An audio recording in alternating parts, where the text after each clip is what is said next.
Welcome back, everyone. Over the last several lectures, I have attempted to paint a portrait of modernity for you. That is, I've attempted to show you the ways in which the various ingredients of modernity, some that arise because of theological positions, others that are philosophical positions, others that are scientific positions, have come together and coalesced into something like a coherent worldview.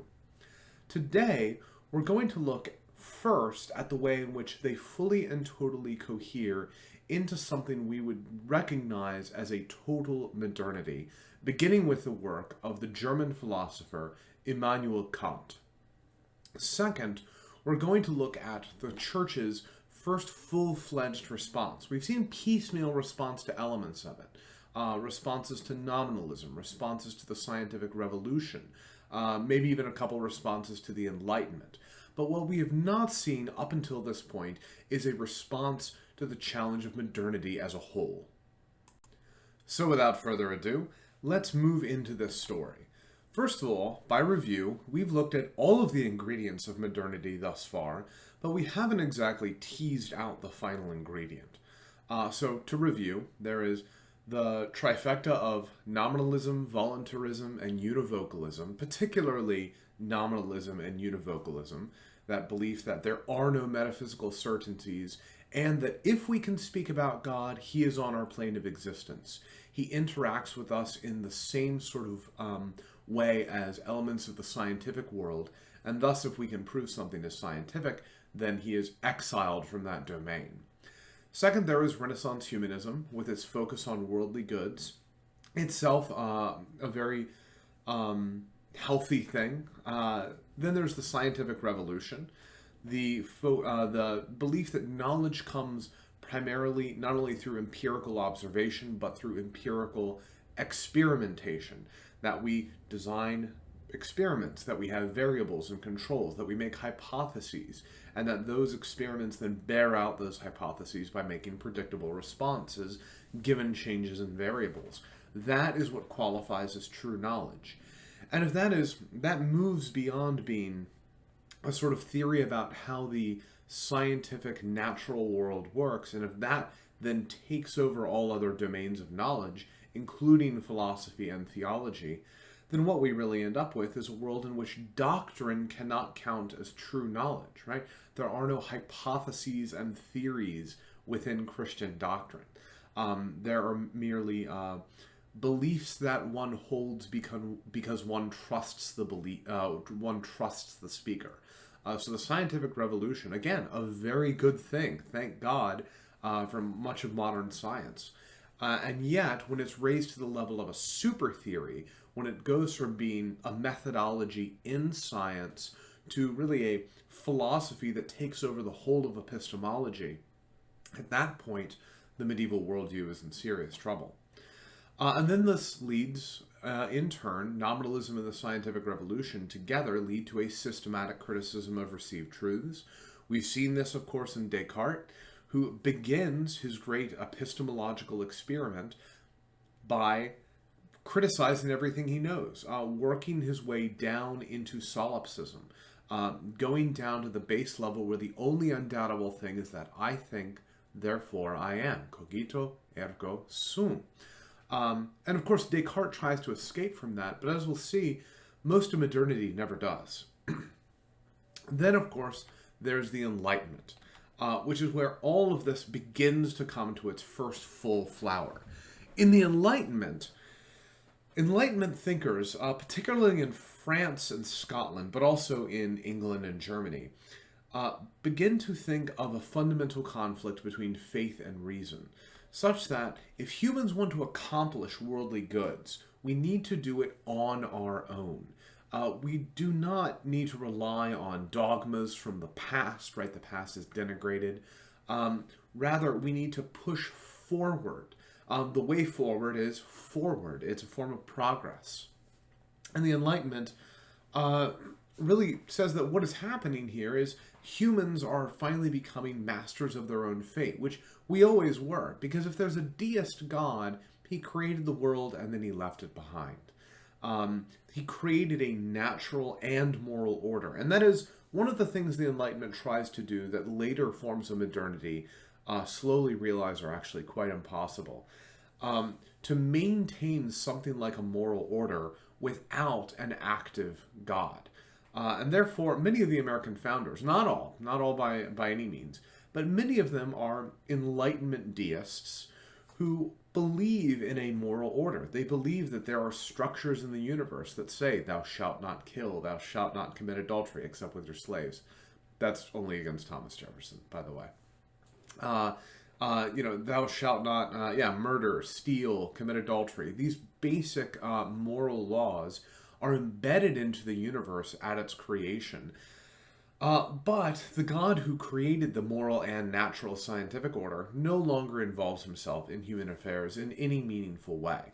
And this reduces, then, all great religious teachers to either superstitions, or it reduces the teachers themselves to moral lights who are basically moral people. Think about the modern impression of Jesus or Buddha or, I suppose, Muhammad. This reaches its peak, then, in an Enlightenment philosophy that kind of caps off the Enlightenment, the philosophy of Immanuel Kant. Now, before I go into Kant, it's worth noting that Kant is really one of the greats. He stands together with Plato and Aristotle, and I would include Thomas Aquinas, as one of the great philosophers of all time. In fact, if you take out Thomas Aquinas, you can probably still keep Kant. Again, that doesn't mean I agree with everything he says. Not hardly. But Kant is a subtle and deeply intuitive mind who's able to very carefully distinguish between necessary arguments and contingent arguments. And when you try to read Kant, as I have and quite frankly failed several times, you get the sense that you are dealing with one of the great minds of the human race of all time. So before you ever try to approach Kant as a whole, I would recommend doing some background reading first. In fact, this is reading that I would recommend for the entire course. One, and both of these I've recommended before. One is A History of Christian Thought in 3 volumes. This is volume 3, from the Protestant Reformation to the 20th century. And this edition, they're all by Justo Gonzalez, a Cuban-American Methodist theologian and historian. In this volume, we have an entire chapter on the changing philosophical setting, and it largely focuses on British empiricism, continental rationalism, and German idealism, of which Kant is the beginning. So that would be chapter 12 in this book. A History of Christian Thought by Justo Gonzalez. I cannot recommend it highly enough. Then second, there is Diogenes Allen's Philosophy for Understanding Theology. If this course has left you interested, I cannot highly recommend this highly enough. This is the go-to textbook that, quite frankly, if this were a 2-semester course, I would absolutely assign this. I wish I could in a 1-semester course, but there's just too much to get through. But Philosophy for Understanding Theology. Critical work. Now, who is Immanuel Kant? Immanuel Kant is born in, I believe he's born in, but he works in Königsberg, which is today Kaliningrad in Russia. It's a small area of the Russian state that is actually squeezed between Poland and Lithuania, disconnected from the Russian heartland. At the time, however, it was not Kaliningrad, a good Russian name. It was in the Kingdom of Prussia. It was Königsberg. And so he is part of the German Enlightenment. In fact, he's the chief figure of the German Enlightenment. Kant grows up as a continental rationalist. As a philosopher, he is trained in continental rationalism in the work not particularly of Descartes or Spinoza, but of that third great continental rationalist, Gottfried Leibniz. Leibniz, who, of course, together with Newton, actually in opposition to Newton, invented calculus, and who had, well, all sorts of interesting ideas, and we're not going to get into them in this course. But it is important to know that Kant is trained in the philosophy of Leibniz, and that as a continental rationalist, he therefore holds that humans are born with a priori knowledge. This is already a fundamental Christian belief. It's also a belief of the continental rationalists. Again, think of Descartes, who is able to demonstrate that the one thing that cannot be denied is that I think, therefore I am. But I know I didn't cause my own existence. Therefore, there must be something higher than me. My existence is contingent. I'm not the ground of my being. Therefore, there must be something more. But notice how, much as in pietism, this is an individual relationship between me, the lonely thinking thing, and God, the independent source of me, the thinking thing. Change that to feeling, and we've got pietism. We've got early Methodism. Well, Kant is trained in this tradition, and then he reads one of the British empiricists, a successor to John Locke in the school of British empiricism, named David Hume. David Hume lived from 1711 to 1776. So he's contemporaneous with Kant, who lived from 1724 to 1804. In reading David Hume, Kant said, I was awakened from my dogmatic slumber. I had just sort of assumed everything that I'd been taught in continental rationalism. But in reading David Hume, he came to several epiphanies about the way in which the world worked. And one of the critical arguments in Hume, who was very much an Enlightenment thinker, an agnostic who denied both deism and Christianity, and who was very suspicious. David Hume, like most Enlightenment thinkers, is trying to come up with a metaphysical ground for society other than Christianity, and ultimately is unable to do so. So he has to resort to a kind of pragmatism, which is ultimately then the American tradition. So David Hume says, suspects all metaphysical certainties. And one of those certainties that he suspects is everything that is found out in nature outside of ourselves. So David Hume draws a distinction between the sense data that we receive, right? Remember Locke. We are blank slates. We have no inherent knowledge. Everything we know comes through sense data. It's sort of beamed into us, right? So it comes through our eyes, it comes through our ears, it comes through our sense of touch. So for John Locke, that just sort of came in and entered into the human being, and then we functioned accordingly. For David Hume, though, there's a major question that view entails. For Hume, how do we know certain laws about the functioning of the world? So again, think about the British tradition. Think about Isaac Newton. Right? Isaac Newton says, well, when an apple falls, it's gravity. Okay, how do you detect gravity? You can detect the effects of gravity, but how do you know that gravity is there? Well, it's really a kind of habit of the mind. We see this repeatable thing, and we just assume, well, it must be there. Right, so here's gravity. Right, here we go. I'm holding up this box of staples that I hope won't go everywhere when I drop it. And then every time I drop it, right, it falls. Well, that force, which is predictable, given the mass of this object and the mass of the Earth, and the air resistance that it generates, so feathers fall slower because of air resistance, not because of weight. There must be some universal force, I suppose. Well, how do you know? And Hume goes far beyond this, and he talks about how do we know about causation itself. So think about the nature of cause, right? What do we say when one thing causes another? We say that there is this rule called causation that occurs out there in the world. It's a real thing, causation. And this is critical for reasons we'll talk about momentarily. Causation, cause and effect. I drop my phone, gravity causes it to fall.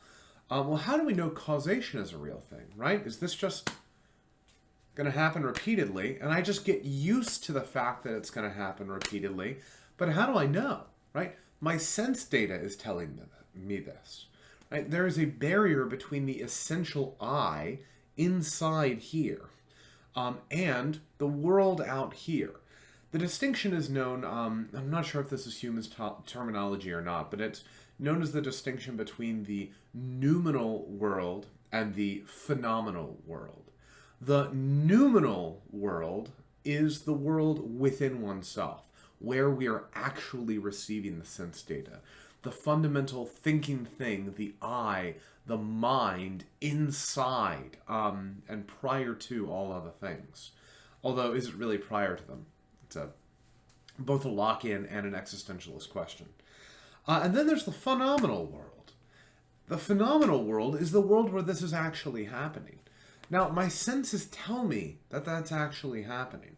And Hume thinks, like Locke, that we can basically trust our senses, right? I can trust that here's the phone, and when I let go, now the phone is here, right? So I can sense that. I can see it, I can feel it, I can even kind of hear it.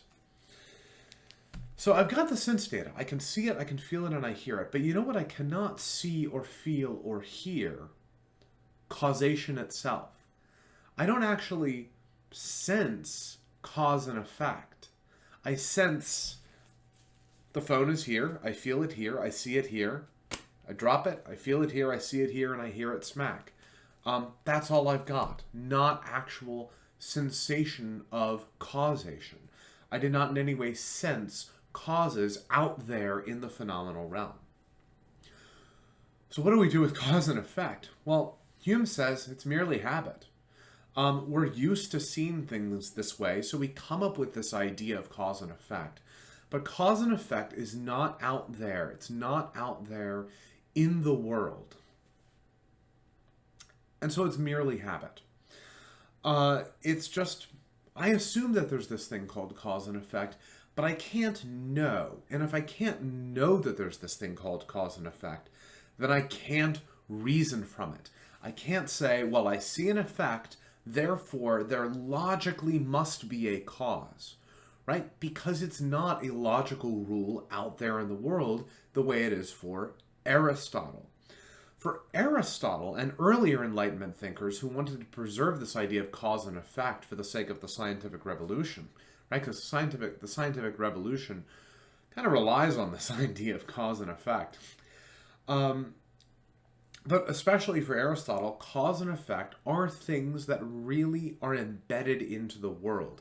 There is this thing called causation that exists in what the Enlightenment thinkers would call the phenomenal realm. And Hume says we can't know that.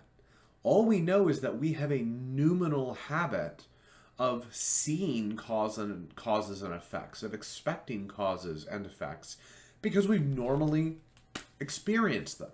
But I'm not actually experiencing cause and effect here. I'm experiencing a falling phone. And I've just come up with a habit of cause and effect. All right. Where does this take us when we're talking about Immanuel Kant? Kant reads Hume and it, quote, awakens him from his dogmatic slumber.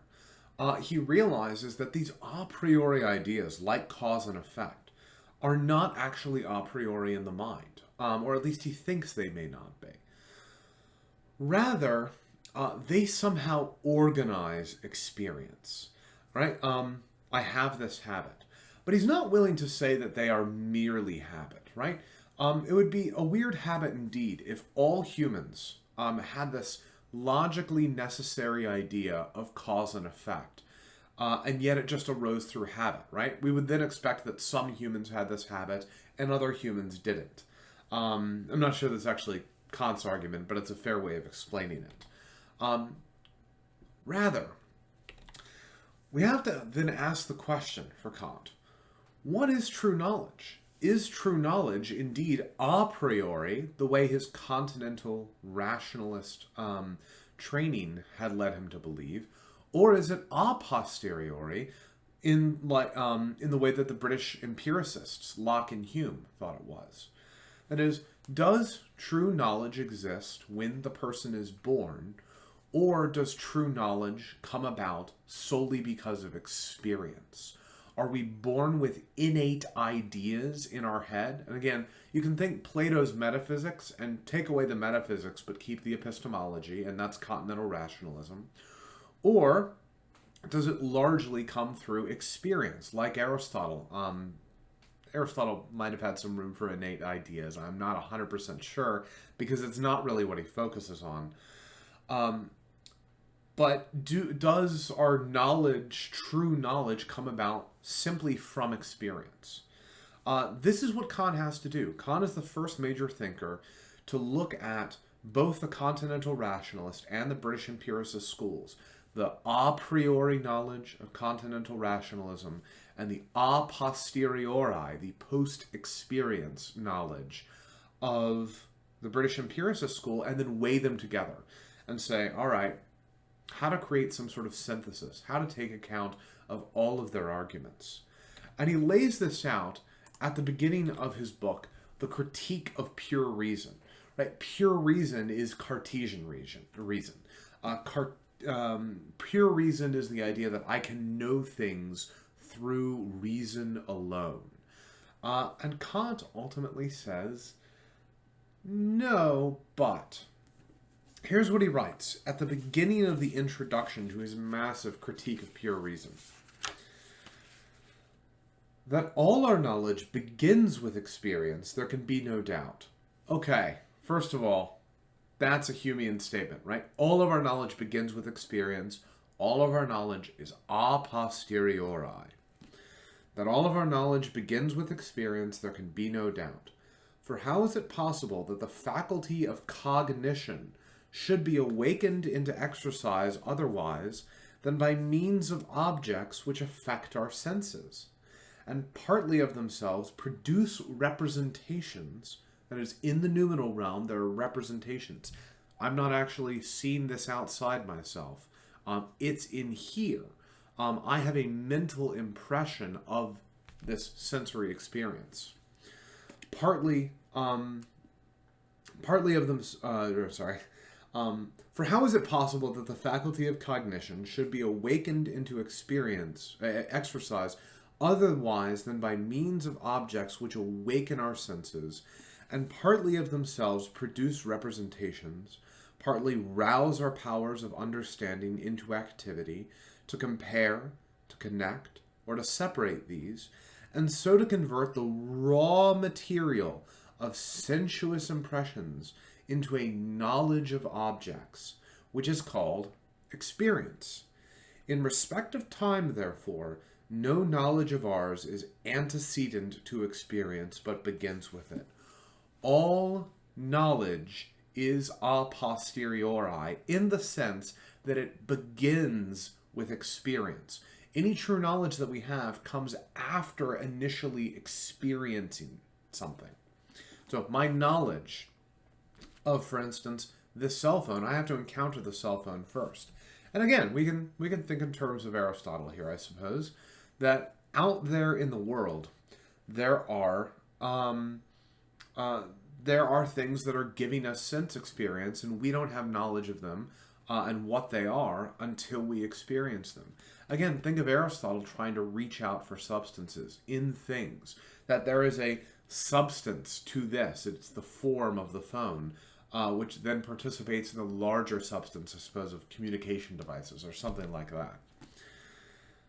But, and here's where he turns away from Hume back to the Cartesian tradition, the continental rationalist tradition.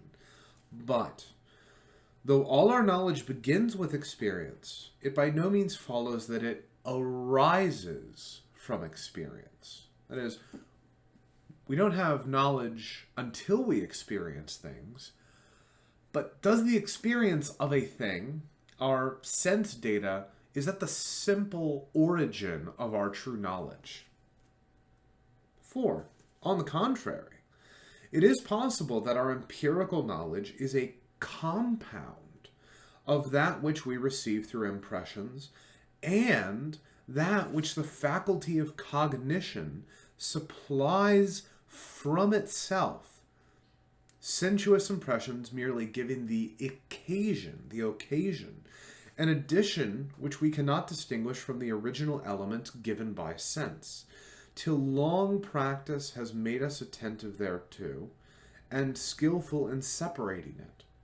It is therefore a question which requires close investigation, and is not to be answered at first sight, whether there exists a knowledge altogether independent of experience, and even of all sensuous impressions. Knowledge of this kind is called a priori, in contradistinction to empirical knowledge, which has its sources a posteriori, that is, in experience. Okay. What is Kant saying here?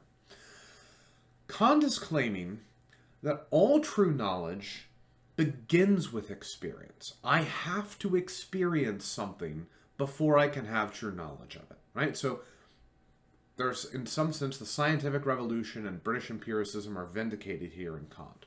However, that doesn't mean that the mind has no role to play, right? The mind that holds ideas, the noumenal realm within us. Rather, the mind operates upon the sense data and organizes it. In the same way that I have a tray here of, batteries and rulers, and that organizes the elements that I've put into it. The metaphor that Kant uses is of a meat grinder. The raw flesh, the chopped up bits of pork, are fed into the top of the meat grinder, right? That's like raw sense data, just sense data coming into us. But then you crank the handle, and what do you get on the other end? You get the ground meat that's then put into sausages. That cranking of the handle is what our mind does. That's what our mind does to the sense data. Okay, so what does this ultimately mean for causation? Well, it means that we experience sense data that's coming in from the phenomenal realm. We experience it as a series of phenomena. But then, before we actually encounter it in a full, meaningful sense, before we reflect on it, before we sort of extract ideas from it, our minds have already processed it. Our minds are processing units. And this has been borne out in some sense by modern cognitive psychology. The idea that our minds actually are active in the processing of information. And what categories does the mind put our knowledge into? Well, one of those is cause and effect. Cause and effect is not a mere habit, as it is in Hume, but it's also not a real structure of the world out there in the phenomenal realm, as it is in Aristotle. Rather, it is a function of the mind, a necessary and universal function of the mind. So that when I have the phone, well, let's take something I have never dropped before, right? I've never dropped this useless ink cartridge that doesn't actually go to my printer, I think. Maybe it does. So this ink cartridge, I've never dropped it before. And yet I know with certainty that when I drop this, I'm not just going to experience, a smack and the feeling and the sight of it in my right hand. Rather, I'm going to, in some sense, say that, my action in dropping it and gravity together caused it, right? That caused it. However, how do I know that? Well, it doesn't come through sense data, but it's also not habit, as it is in Hume. It is a mental process that organizes this experience. So the sense data is merely, here I have it in this hand, I see it up here, I feel it up here, and now I see it down here, feel it down here, and hear the smack. And my mind organizes that sense data into the categories of cause and effect. Effect? Oh, the cause? All right. Got it. This, however, creates a massive problem for classical theism. Because what's the most fundamental argument for the existence of God? Well, there is a world, right? There is a world out there. And this world, the whole space-time universe, began at some point. right? At some point, it began. And then the major premise of this, for instance, Kalam cosmological argument is all things that begin to exist have a cause. But for Kant, that's not necessarily true out there in the world, and we can't know if that's true out there in the world. There's no way to test causation itself. We can test the, perhaps, effects of causation, and we can say, reliably, that happens. But let's assume, what would happen if I drop this right here, I let go of it, and it just remained right here? Well, you wouldn't assume it didn't have a cause, right? You would assume I was playing a trick on you, that I was doing some video editing, or that I'd attached a string. Your mind would demand a cause. When we encounter things out there in the world, our minds demand that we give a cause. It's a function of the mind, according to Kant. And therefore, we see that the universe exists, that it is bound by space and time, and our minds demand that it has a cause, but there's no way, according to Kant, that we can know, as Aristotle would have known, as Thomas Aquinas would have known, that that's true out there in the world. Rather, we simply have to say, there's no way we can know. Yeah, our minds kind of demand that there's a cause, but that won't get us to true knowledge, right? It's a function of the mind. It's not actually out there in the world. So we could prove that it's necessary for humans to believe in God, but we can't actually prove that God exists. How would we prove that God is the creator and cause of the universe if causation is a function of the mind? Therefore, God might be a function of the mind. He is a necessary illusion. That demolishes pretty much Aquinas' arguments. If you adhere to the idea that causation is a function of the mind and is not out there in the world, then those arguments go out the window. And it's a deeply, deeply destructive argument to classical theism. And much of the philosophical work by later Christian analytic philosophers like Nicholas Wolsterstorff and William Lane Craig and others, Alvin Plantinga, Richard Swinburne, has been trying to recover some sense of causation out there in the world. But according to Kant, Aristotle's wrong. These categories that are mind filters, and causation isn't the only one. Things like spatiotemporal location. These are functions of the mind. In fact, Aristotle identifies, I think, 10 categories that are out there in the world that necessarily organize the world. And Kant pulls all of those out of the world and puts them in the mind and says the mind simply organizes them. So they organize our mental impressions of sense data. They organize the noumenal realm within us. They don't organize the phenomenal realm that we know about through sense data. Rather, even time, we could be experiencing all of this all at once. And yet our mind has sort of organized it into a series of events so that our minds don't explode. Because how could we conceive of simultaneous events extended through time or something like that? Okay, this completes the story of modernity, I think. There is this seemingly natural conflict between faith and reason. Reason would tell us, according to Enlightenment rationality, that belief in God is maybe not irrational, but it is irrational. It has nothing to do with reason. You can't reason your way to God because arguments for the existence of God, like the Kalam cosmological argument, like arguments from causation or motion or anything else that depends upon categories out there in the real world, these are excluded. They are excluded because they're not about the real world. They're internal. And so if you have faith, it has nothing to do with reason. That tight relationship between faith and reason in Thomas Aquinas, the idea that all faith might not be established by reason, but all faith is reasonable. That even the Trinity, even the Incarnation, which cannot be established by reason, you can't argue for them from reason. Nevertheless, they are coherent, rationally coherent beliefs. They don't involve internal logical contradictions. There is no internal logical contradiction between the belief that God is one and three, because we don't believe he's numerically one and three in the same way. We believe he's one essence and three persons. That tight relationship is gone in modernity. And instead you have reason versus faith. And the trend in modern Christianity, particularly modern Protestantism, has been to have to choose between reason and faith.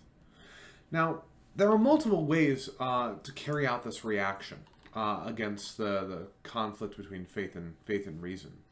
We've seen, for instance, just an active rejection of modernity, and that we've seen in early modern Catholicism.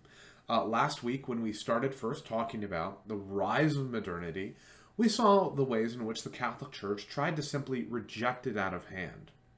For instance, at the Council of Trent, I'm not even sure it's at the Council of Trent, but through the Renaissance in Thomistic thinking at the School of Salamanca in Spain, and through the rise in the renewed interest by Dominicans in the philosophy of Thomas Aquinas in the 16th century, the Catholic Church rejected out of hand nominalism and univocalism. Not sure if they're declared actual heresies, but they are outright rejected as really active theological options. And then we saw the rejection of Galileo. Not necessarily because of rejection of science. Copernicus, I believe, was a priest and was supported by the Catholic Church. But the general attitude was one of rejection, and the Catholic Church continues that up until about 1890. We'll get into that story next time. The other reaction to modernity. So if we're making a list of reactions to modernity, we'd have active rejection, and that's early modern Catholicism. And then we'd have a kind of uncritical compliance. And that, I think, we have seen in the Pietists and early evangelicals. The Pietists and early evangelicals do not reject historic Christian doctrine, whether it's the doctrine of the Lutheran Church, or the Anglican Church, or the Presbyterian Church, or the not terribly historic, maybe 50-year-old beliefs of the Baptist Church.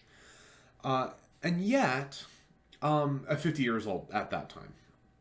I'm thinking of the 1689 Baptist, the London Baptist Confession of Faith, and then the Great Awakening happens within 50 years. Okay. What do these early evangelicals do? Well, they say, we're not going to be concerned about doctrine.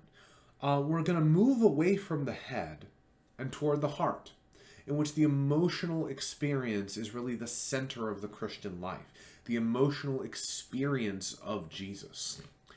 And this can be a good counterbalance to sort of heady intellectual religion that doesn't concern itself with experience or mysticism or enthusiasm or emotion. And yet, what does this ultimately do?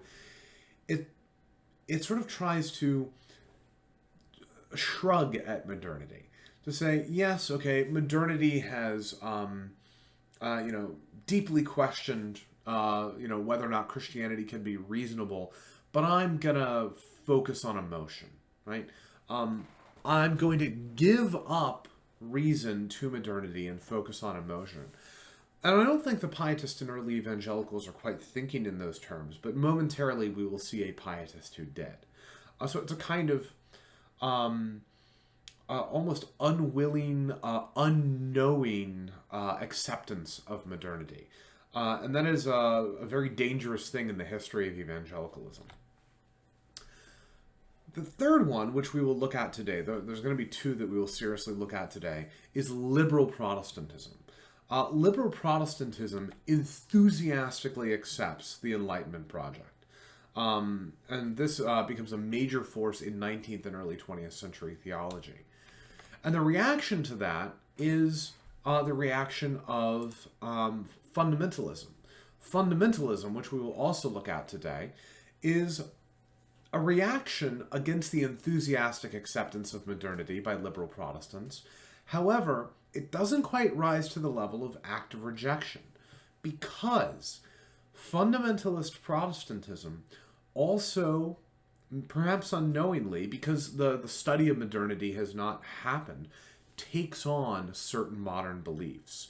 including univocalism, especially univocalism and nominalism. It takes those beliefs on. And therefore, it's not really active rejection. It's a kind of counter-modernism. It is fighting modernity on modernity's own turf, which is a very, very dangerous place to be. Another reaction, the critical and constructive engagement, will have to wait for next time. All right, so where do we find Protestant liberalism? This enthusiastic acceptance of modernity by Protestantism? Well, no surprise here, we find it largely in Germany. Germany is, first of all, the heartland of Protestantism, a form of Protestantism, Lutheranism, that from the beginning has sort of accepted elements of univocalism and nominalism. Now, univocalism and nominalism do not alone themselves make modernity. And yet, they are the critical philosophical positions that lead to the full flowering. In fact, I think we could I think we can paint Kant as really the ultimate nominalist. Nominalism has grown from the time of William of Ockham all the way up to the time of Kant. Because what does Kant say, after all? Well, there are no metaphysical certainties. There's no such thing as causation out there in the world. There's no such thing as substance or essence. These are categories of the mind. This is a kind of nominalism, right? This idea that, well, I don't know if, for instance, this phone and this mouse really fit into any common category called technology, right? Do they participate in a common essence or substance called technology? Well, they seem to tell me they do, but that is also my mind organizing them into a common category called technology. It is a name that my mind gives to them, not a reality out there in the world. All I have out there in the world is sense data. This phone seems to do certain things, this mouse seems to do certain things, and to my mind, they seem to be similar. And therefore, my mind groups them into a common category called technology. It's not an essence up in the realm of the forms that they participate in. It's not a substance that inheres in the thing. It is a category that my mind filters the sense data in. So, nominalism reaches its full flower in Kant. And for certain continental Lutherans who have already gone through the pietist stage, this doesn't seem like a threat at all. This seems like the continuance of the Reformation, the continual liberation of Protestantism from the older categories. And so, the person we need to consider first and foremost is Friedrich Schleiermacher. Friedrich Schleiermacher, who lived from 1768 to 1834. So right during the lifetime of Kant, just after the end of the Enlightenment. Now, Schleiermacher is a pietist. He comes from I believe, a Moravian pietist background. And so he's raised on this religion of the heart that's not a religion of the head, that has sort of cast off the religion of the head and said, we're not going to worry about doctrine. The Reformers already got the doctrine down. We'll worry about cultivating the religion of the heart. Now, Schleiermacher pushes this farther in light of the Kantian revolution. In fact, Kant referred to his philosophical position as being as much a revolution in philosophy as Copernicus's revolution was in cosmology. That is, Copernicus unseated the Earth as the center of the universe and put the sun in the middle. Kant has taken the universe, and it's no longer the center of experience. The human mind is. Right? So it's a Copernican revolution in philosophy. And Schleiermacher is enthusiastic about it. Yeah, great. We have now been liberated from dogmas about substances and essences and forms. We can be really pure nominalists now.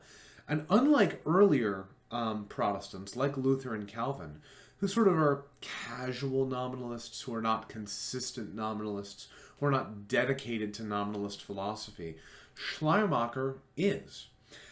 But Schleiermacher is also part of a turn in modernity from modernity's first full movement, which is the Enlightenment, to the next major movement in modernity, Romanticism. We can think of modernity as divided into three basic movements: the Enlightenment in the 18th century, Romanticism in the 19th century, and High Modernism in the 20th century, modernity in its purest form. And then, after the modernity in its purest form, postmodernism, postmodernity. That's been the trend since the 1970s. More on that later, perhaps. Schleiermacher is part of this turn from the Enlightenment to Romanticism. So what is Romanticism? Romanticism is a movement that is less concerned with creating sort of a rational order, with doing away with superstition, and is instead concerned particularly with feelings, yes, but with a kind of mystique. But an individual mystique. This is what differentiates Romanticism, for instance, from certain trends within Christian theology, that it is deeply individualized, an individualized feeling of the encounter with the phenomenal world. So we cannot know anything about the phenomenal world by reason, right? We try to get out there into the phenomenal world outside of our heads. And what do we have? We have sense data that's organized by the mind. And when we think we know things about the world outside of our heads, the world of causation and substances, instead, what we're really doing is we're learning more about how our minds function. Romanticism says, fine, but what if there's a kind of mystical experience that comes through the feelings? And so a lot of the romantics are poets. Think of Coleridge. Coleridge and a lot of early American poets like Thoreau. The Romantics, who was a transcendentalist. Totally, transcendental is another important idea, but it's not important for us in this course. It's important. It would be important in a proper philosophy course on early modern and modern philosophy. How do we encounter the phenomenal world out there? Well, we encounter it through a sort of mystical experience that comes through a deeply individual source of feeling. And so you have poets who write very movingly about nature in particular. So you have a lot of nature poets. You have people who have this profound sense of love, or a profound sense of being deeply at one with the universe. This is characteristically early 19th century Romanticism. And Schleiermacher attempts to banish all that is rational in Christianity and preserve all of the feeling. And so Schleiermacher gives a speech defending religion called On Religion, Speeches to Its Cultured Despisers. The cultured despisers are these high Enlightenment figures who think that religion is just superstition, that it's coming up with ideas that aren't really rational according to the Enlightenment and Kantian standard of rationality. And he says, no. Religion is not fundamentally about reason. It's not about the dogmas of the faith. It's not about, the Trinity or the Incarnation or substitutionary atonement or about, the sacraments or anything like that. It's about feelings. It is about, fundamentally, and here's his exact quote, a feeling of ultimate dependence. A feeling of total dependence on something. And that total dependence, what are we totally dependent on? Well, this mysterious outside force called God. That God cannot be rationally proven, but he can be encountered in the noumenal realm through feelings. Feelings give us access to the world outside of ourselves, outside of the mind. It's bypassing the mind. And that's what religion gives us, is a feeling of ultimate dependence. And which religion gives us this feeling of ultimate dependence? Well, of course, it's continental pietism. right? It's Lutheran and Moravian pietism, because in Lutheran and Moravian pietism, we're totally dependent on God. God created us. What are the traditional dogmas of, say, Lutheranism?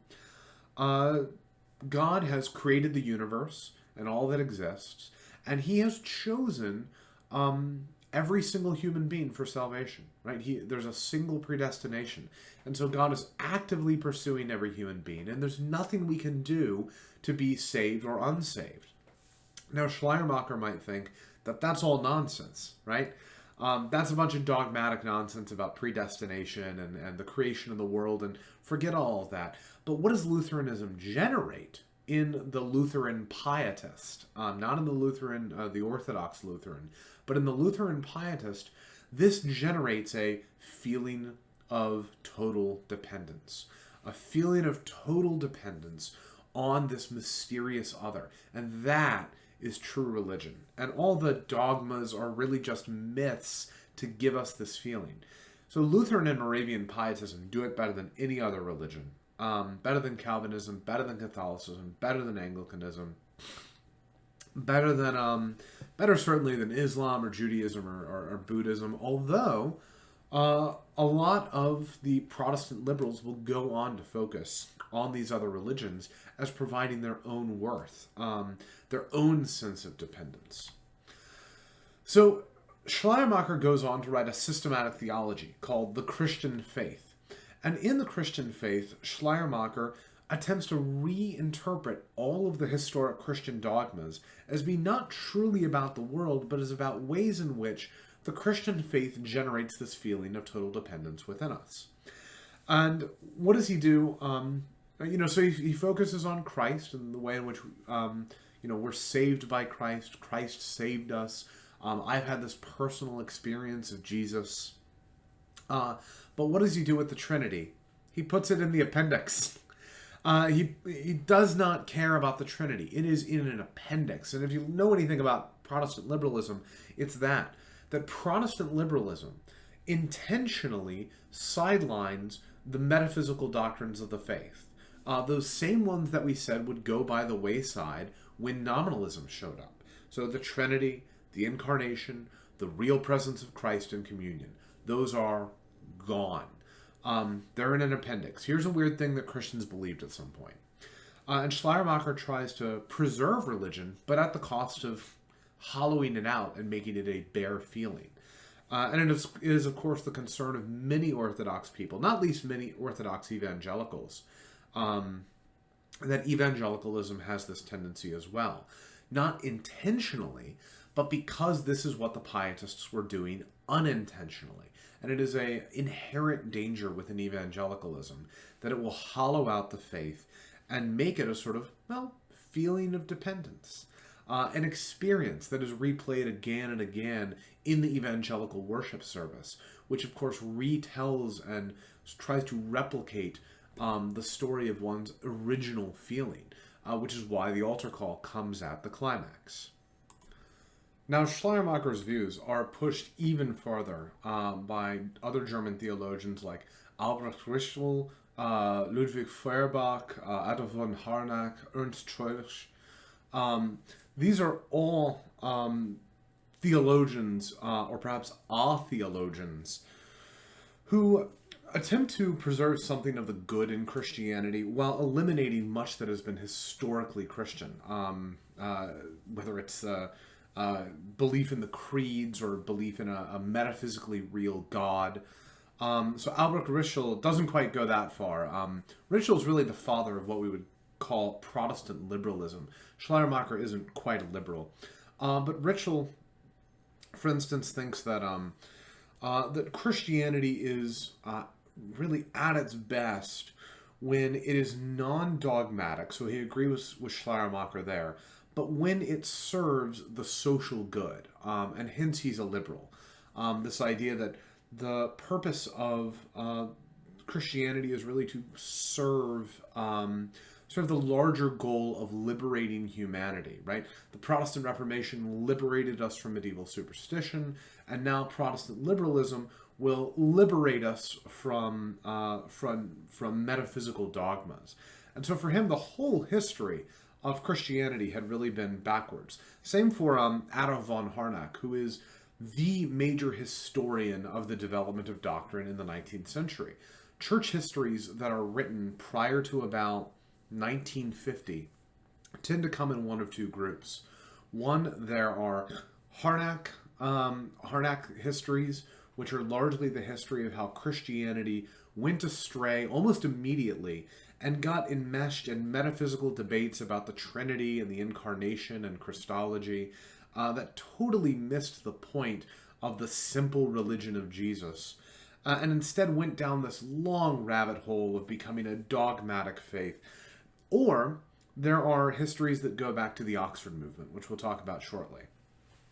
Beyond Ritschl, there's non-Christian theologians of Christianity, like Ludwig Feuerbach, who wrote an extraordinarily influential book, the 1841 Essence of Christianity. Feuerbach, in the Essence of Christianity, says that Christianity, once again, is not a movement that depends on any kind of God. Rather, there can be a materialist, atheistic Christianity that serves the social good, that actually performs charitable actions. This book, but metaphysical Christianity, especially the teaching that there is a metaphysically real soul that goes to heaven when you die, is a kind of opiate. It's a kind of drug that causes people to not realize the state they're in, to not realize their material deprivation, to give them something to cling on to. And the person who reads Feuerbach and has the Essence of Christianity and really seizes upon this idea is Karl Marx. Karl Marx, the father of Marxism or communism, who is a strict materialist and believes that to the degree that all human history, all significant human history, is caused by the division between those who control the means of production and those who do not, those who work the means of production. And those two classes, which in our age would be the bourgeois who own the means of production and the proletariat who work it and do not own anything. The struggle between these two classes is the driver of history. Then in the same way, Christianity proposes that history is over in the crucifixion and resurrection of Christ, that all historically significant developments are over at that point, that everything else is just going to be the outworking. So too, Karl Marx believes that history is linear. It is a progression that will end in the overthrow of the bourgeois class by the proletariat class and the collectivization of the means of production by the state, in what he calls socialism, which will evolve into a sort of perfect, serene communism. Now, however much nonsense the 20th century has made of Karl Marx's solutions, what is interesting here is his diagnosis. What is the role of religion in class struggle? Well, it is a kind of opiate of the people. It is a drug that the bourgeois give to the people in order to make them less concerned about their impoverished material conditions, thereby perpetuating non-struggle between the classes in order to say, you're poor, but that's fine because you're going to heaven when you die. There's this metaphysical thing called God. There's this phenomenally real thing called heaven. There's this real substance called the soul. And when you die, if you're a good worker, if you're a faithful Christian, you'll go to heaven when you die. That's a drug that is given to people. And you see how he's building here on Feuerbach's idea that dogmatic, and the whole liberal idea that dogmatic Christianity was a fundamentally wrong turn in the history of religion. That rather Christianity should have been a kind of perfect communism. It should have been this perfect communion of goods like we see in Acts, and is not about, for instance, the salvation of souls or about finding communion within the Trinity or any of that nonsense. So, there's more moderate attempts to take this on, and I say moderate very loosely. It's still very, very liberal. but in the works of, say, Ernst Troeltsch or Walter Rauschenbusch in the early 20th century, Troeltsch, in his Social Teachings of the Christian Church in 1931, promotes the idea that Christianity's primary good is the good of providing social uplifting for people. So he takes Marx's critique seriously and says, you're right, we shouldn't focus on going to heaven when we die. We should focus on providing worldly goods. So again, it's a kind of modern Christianity. At this point, the enlightened absolutist states begin taking on this anti-dogmatic understanding of the faith. And we can see this all over Europe. The one example I'd like to focus on, because it's relevant to experiences in my life, so I know it a bit better, is what happened in the Kingdom of Prussia, which became an independent kingdom, part of a larger confederation of German states after the Napoleonic Wars. This actually happened during the Napoleonic Wars in 1807, though. The Kingdom of Prussia was busy basically eating other German states. But remember, the German lands under the Holy Roman Empire, under the terms of the Peace of Augsburg in 1555, and then later the Peace of Westphalia in 1648, had allowed each ruler to determine the religion. Quis regio eos religio. His the rule, his the religion. And so there were German lands that were Lutheran, there were German lands that were Reformed, there were German lands that were Catholic. And the Prussian state began conquering lands, some of which were Lutheran and some of which were Reformed. And now you had a single Prussian state. And the belief of the Prussian monarchs was that the state should really have one faith, one common Protestant faith, or one common Evangelische Kirche. And this common Evangelische Kirche, which would hold until the German state also conquered Catholic lands, at which point all German lands were able to have two options, a common Protestant or a single Catholic church. This common Protestant church needed to ignore the doctrinal differences between Lutherans and the Reformed. So it needed to basically say, you can't talk in your sermons about double predestination versus single predestination. You can't conduct your church services in light of whether or not you believe in the real presence in the sacrament or not. But for Lutherans in particular, this was a serious problem. Because if a Lutheran pastor was obligated to be part of a common denomination with parishioners who were Reformed, then he would be forced to give the real presence of Christ in the consecrated host to people who did not believe that it was truly Christ's body and blood. And yet 1 Corinthians 11, especially in the Lutheran reading, says that you should not receive the sacrament of the altar, the Lord's Supper, unless you correctly discern the presence of the body of Christ in the bread and in the wine. And so therefore it would be spiritually detrimental, right? Because Paul says this is why some of you have gotten sick and even died. It would be spiritually detrimental to give that to them, and it would break the communion act, which is a communion that happens within confession, as a classical Lutheran phrase. And so, not only within Prussia, but in lands that can see where the wind is blowing, that know that either Prussia is going to conquer them, or that their own rulers are going to enforce a kind of pan-Protestant church upon them. And Prussia does eventually conquer all of the German lands outside Switzerland and Austria. They can see that they need to cling more clearly to their confessions.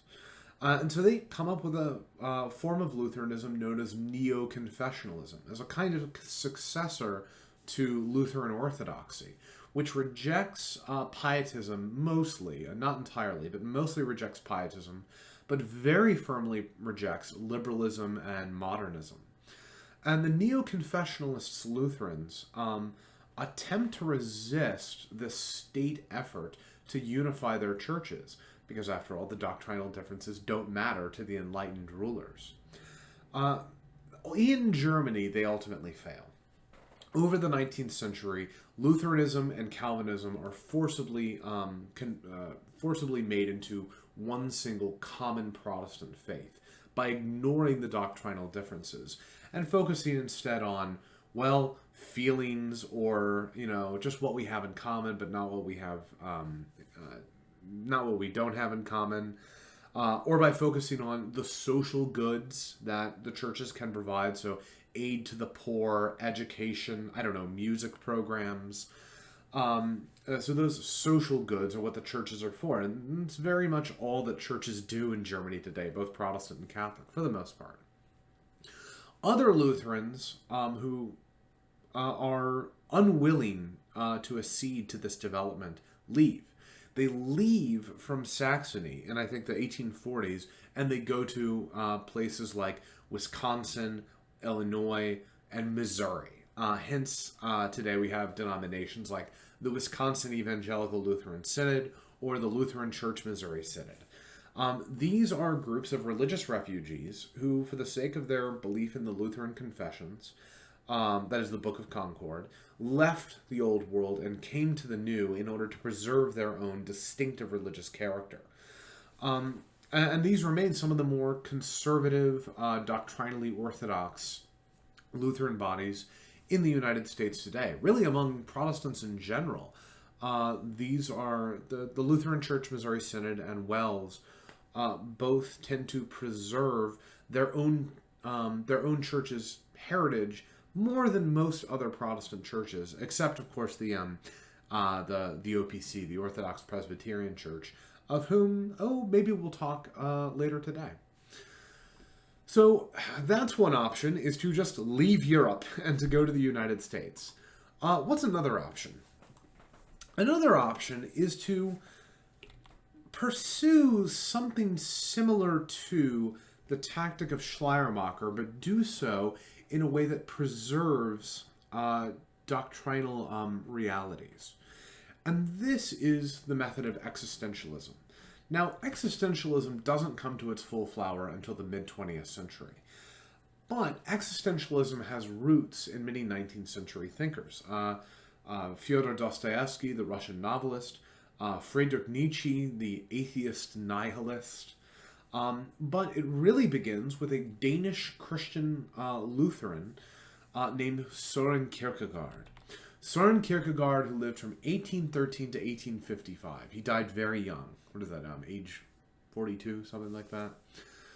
Søren Kierkegaard lived at a time in Denmark in which, after the madness of the French Revolution and the Napoleonic Wars, the Christian civilization had seemed to reassert itself. The 19th century, after 1815, was a time in which Christianity seemed to no longer be under threat from the French revolutionaries, but it had become a very much a social religion. Of course you were Christian, you were Danish. Of course you were Christian, you were English. So if you were in Victorian England or 19th century Denmark, there was this assumption that you were a sort of Christian gentleman, that you went to church, you saw your friends there, you greeted each other, you left.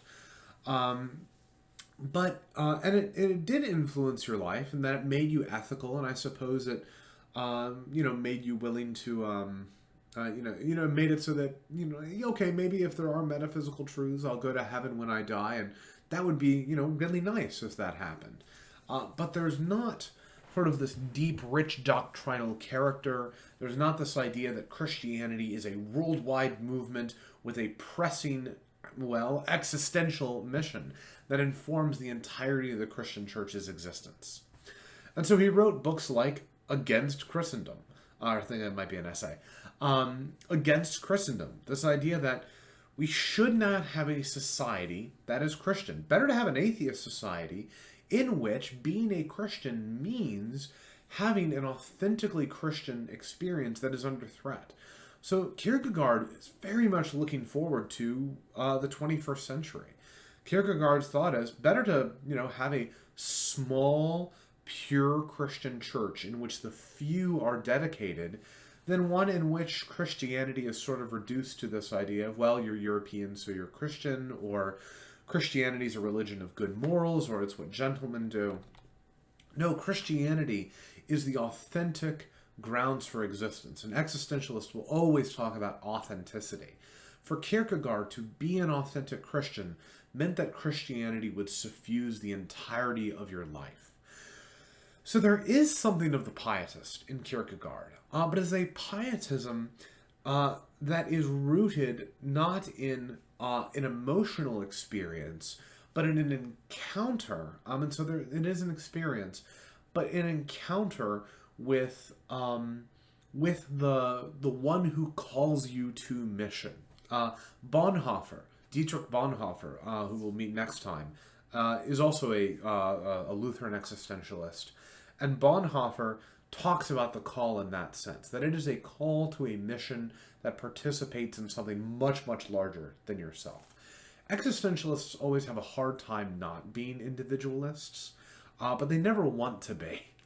So how does this work for Kierkegaard? Well, there are 3 stages in life.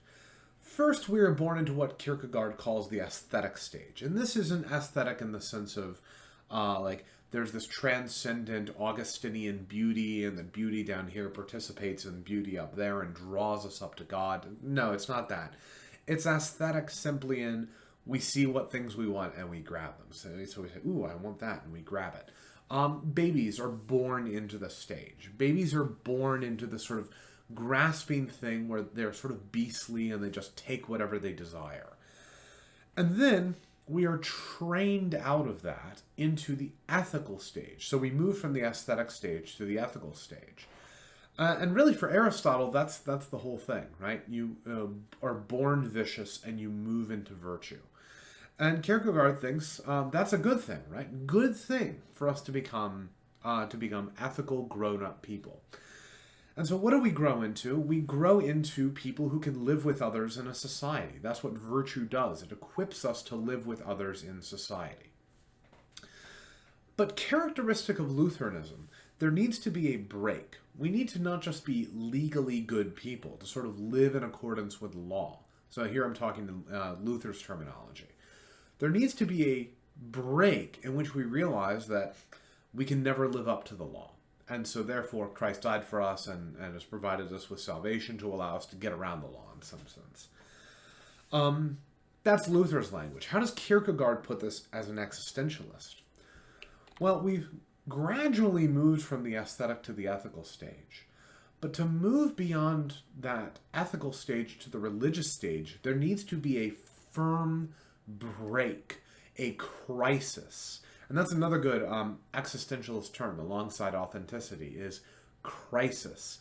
There needs to be an experience of crisis. And it's not this sort of deep, warm burning in the heart like for John Wesley, or this feeling of total dependence like for Schleiermacher. No, it's a crisis. And this crisis will propel us beyond the ethical stage to the religious. And it might just involve a rejection of the ethical stage. And you've moved there from the gentleman to the knight. You're no longer a gentleman in society. You are the heroic medieval knight who's out there slaying dragons. That's the call, as Bonhoeffer would put it. So where's the principal example of this in the Bible? Well, it's Genesis 22, the near sacrifice of Isaac by Abraham. Up until this point, Abraham has received a call from God, and he's sort of obeying, and he's going along. But up until this point, he's been doing bad things, right? He's sent Sarah off to sleep with Pharaoh, right? And the lesson has been, no, do good things, do good things. Be an ethical person. But what does God call Abraham to do in Genesis chapter 22?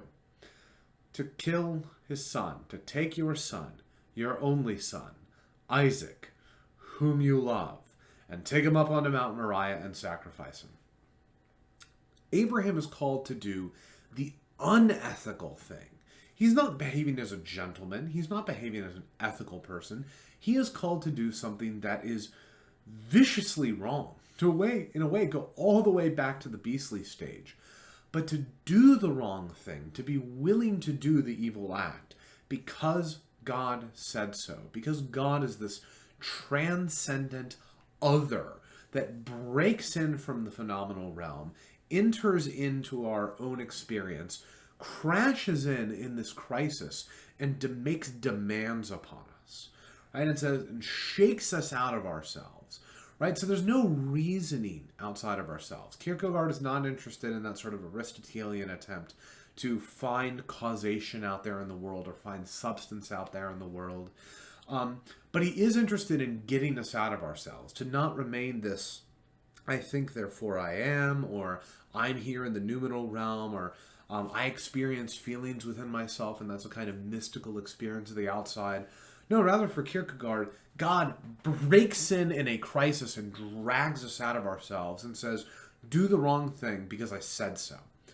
And Abraham does, and that's when Abraham becomes the valiant knight of faith, the warrior hero, no longer simply a gentleman, but someone who society should rightfully disdain. And that's who you should be. And Kierkegaard was happy that society disdained him. And he would sort of try to unmask some of the conventions of society. There's a little bit of the holy fool in Kierkegaard. So, for instance, he would walk around incognito throughout Copenhagen in really bad disguises that you could see through to sort of try to sort of comically unmask everyone. He's a really interesting figure. It's quite a shame that he died young. This existentialist option, however, is not pursued in the 19th century. The 19th century doesn't pick up on this, except for, again, the Russian Orthodox novelist, Fyodor Dostoevsky, whose novels like Crime and Punishment and The Brothers Karamazov are all about angst and crisis and well, doing the wrong thing doing the wrong thing, but a God who encounters us suddenly and shakes us out and gives us an epiphany and awareness, or the almost Quixotean silly quest for authenticity that leads us to a Nietzschean nihilism, but ultimately, read Crime and Punishment, read The Brothers Karamazov. It would be hard to summarize them because they are novels, right? They require you to enter into them to fully experience the ideas. And then there's Nietzsche, Friedrich Nietzsche, who we'll talk more about next time.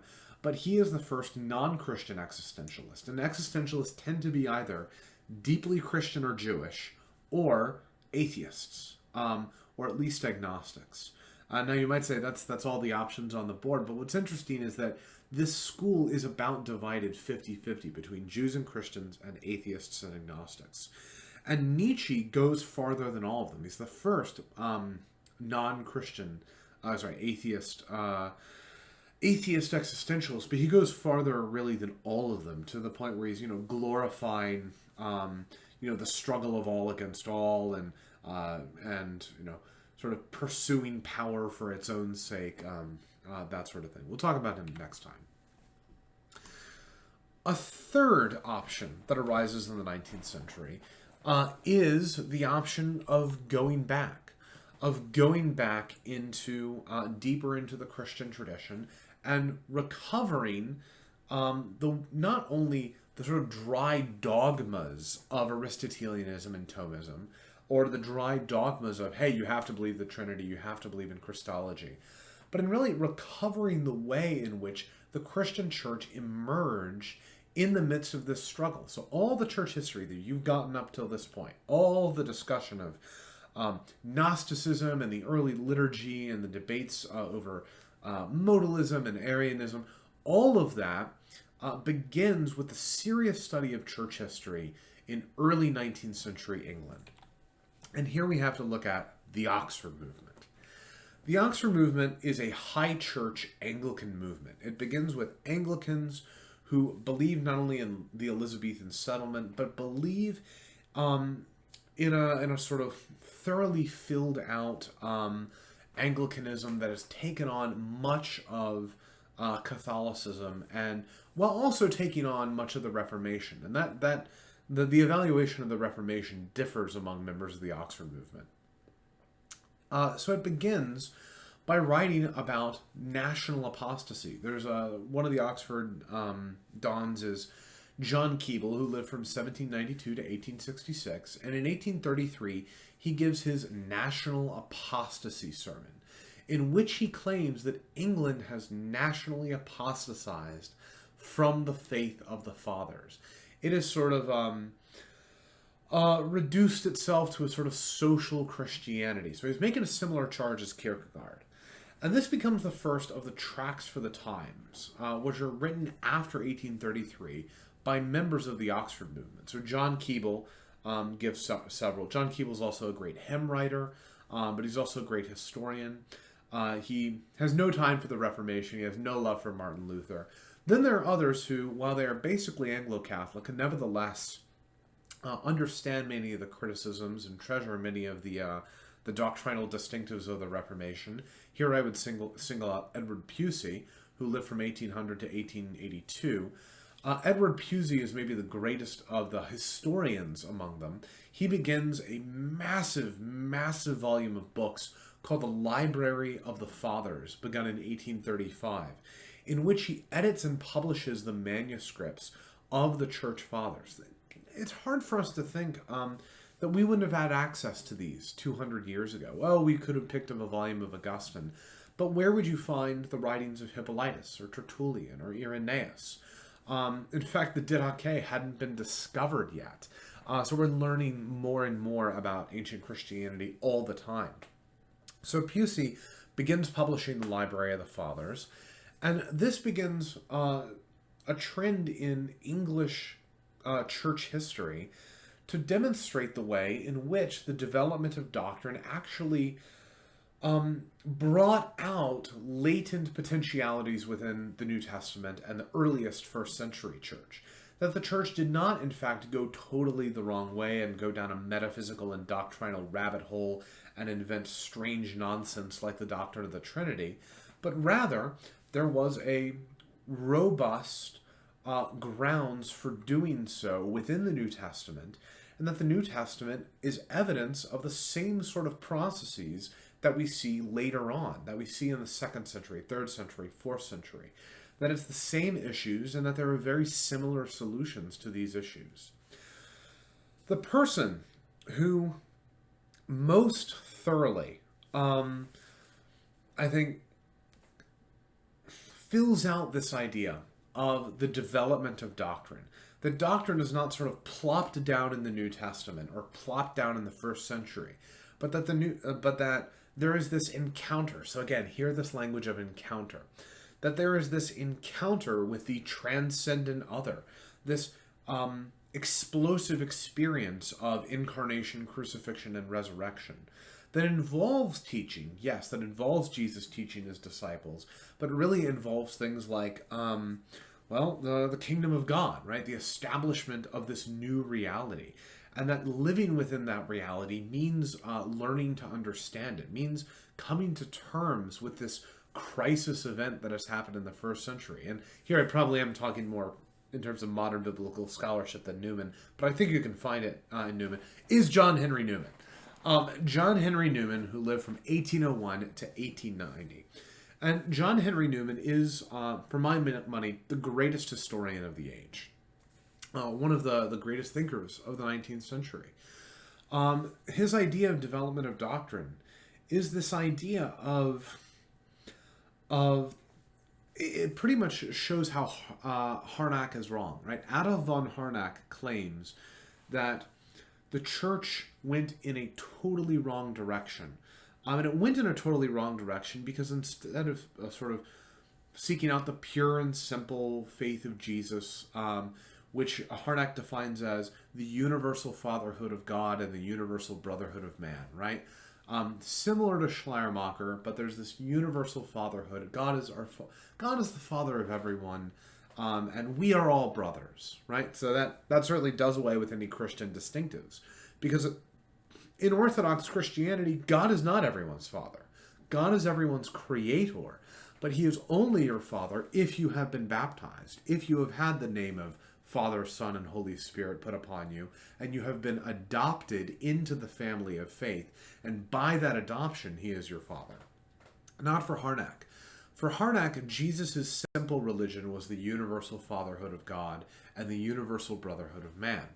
And then everything afterward obscures that and goes in the wrong direction. In fact, for Harnack, Marcion is really right. See, Marcion rejects the Old Testament with its doctrines of creation and God sort of calling a particular people, Israel, and God coming up with irrational ideas like kosher laws or Sabbath regulations. And rather, what we need to do is return to the pure, simple teaching of Jesus and Paul, which is about this universal brotherhood. Newman absolutely destroys that sort of thinking and says, no, in fact, Christianity is, first of all, Jewish and doctrinal from the very beginning, and those doctrinal seeds in early Christian experience, in evidence in the New Testament, work themselves out over the next 5 centuries. However, this diversity of Anglo-Catholics and maybe semi-Protestant Anglo-Catholics within the Oxford movement ultimately leads them to consider the question, well, where does it stop? Where does doctrinal development end? So we get to doctrines like the Trinity, right? Shows up in the 4th century. Orthodox Christology, which is filled out in the 5th century, the councils of Ephesus and Chalcedon.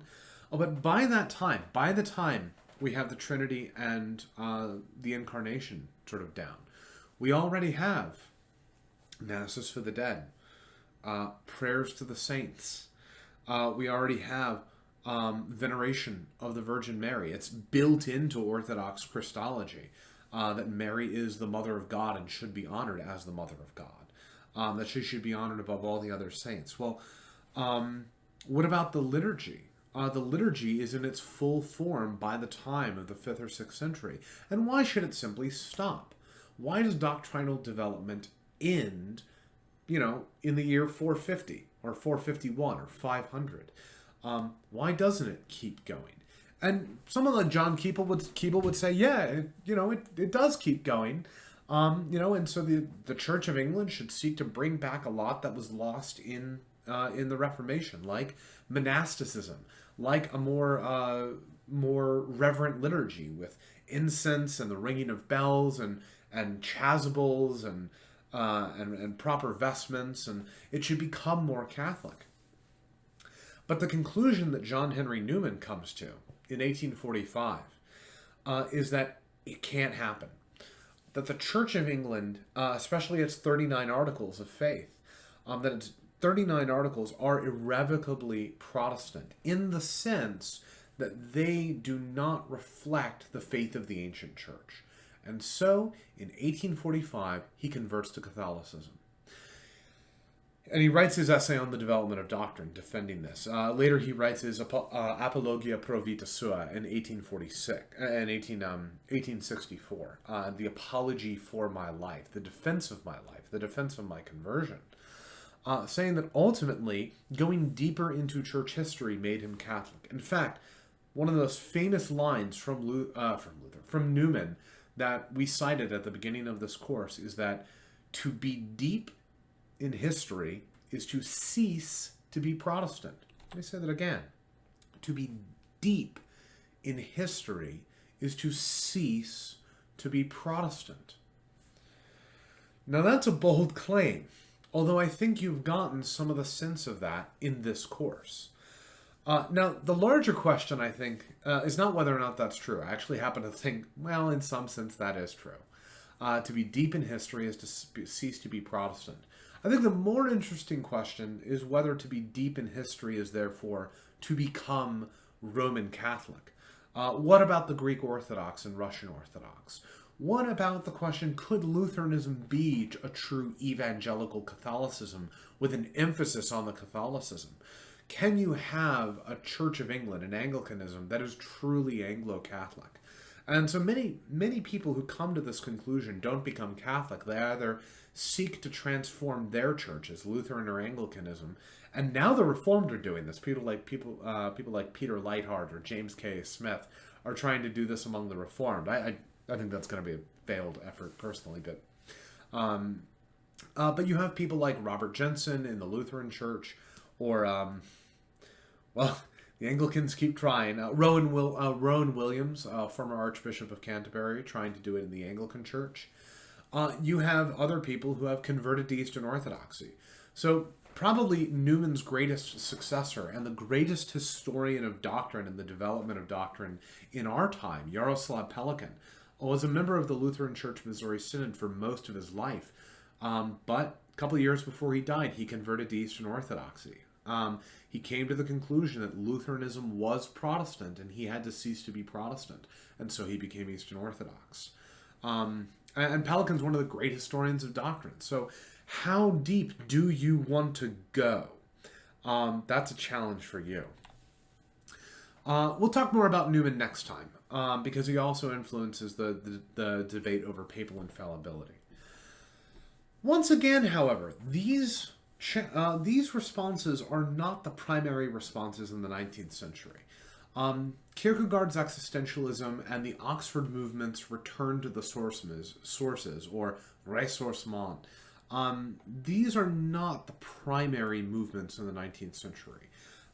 These paths are taken up in the 20th century, as we'll see next time.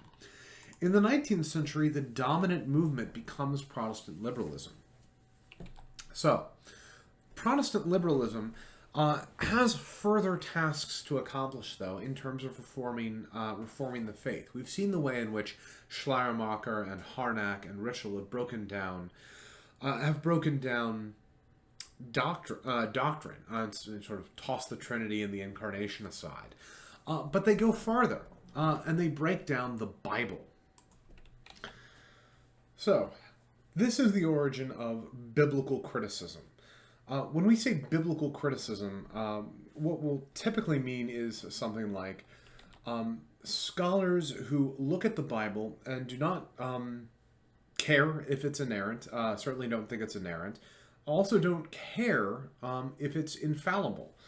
Rather, the point of biblical criticism is to analyze the text of the Bible to understand how historical it is. It operates purely within the material realm. It makes no concern. It has no concern for whether or not it is sort of metaphysically true, but only historically true. So, biblical criticism, however, is used, it's sort of weaponized as a tool against the metaphysical claims of Christianity, because Christianity has this point where the high metaphysical theology and the historical intersect, and that is, of course, in the life and work of Jesus of Nazareth. And so, initially, biblical criticism opens up as an enterprise by 18th and early 19th century thinkers, biblical critics, like Hermann Ramaris, David Friedrich Strauss, and Ernst Renan, who are engaged in what they call the quest for the historical Jesus. This is an attempt to look at the Gospels and to question whether or not they're indeed historical accounts. And if they are not totally historical, if they're not inerrant, which they of course do not think they are, what elements do in fact report actual things that Jesus did? Did Jesus walk on water? Well, no, of course not. That's superstitious, miraculous nonsense. So they rule miracles out of court, which is really a strange move, as if you're taking Life of Christ with me next year, we'll talk about this extensively. It's really an odd move to rule miracles out of court, because one, history as a discipline doesn't rule on whether or not there are such things as miracles, because history deals with the empirical, not with the, causation itself. But two, history requires you to enter into the mindset of the people that you're studying. So, did the apostles experience something that Jesus did as though it was a miracle? Did they understand an event that Jesus was engaged in to be a miracle? That's a proper historical question.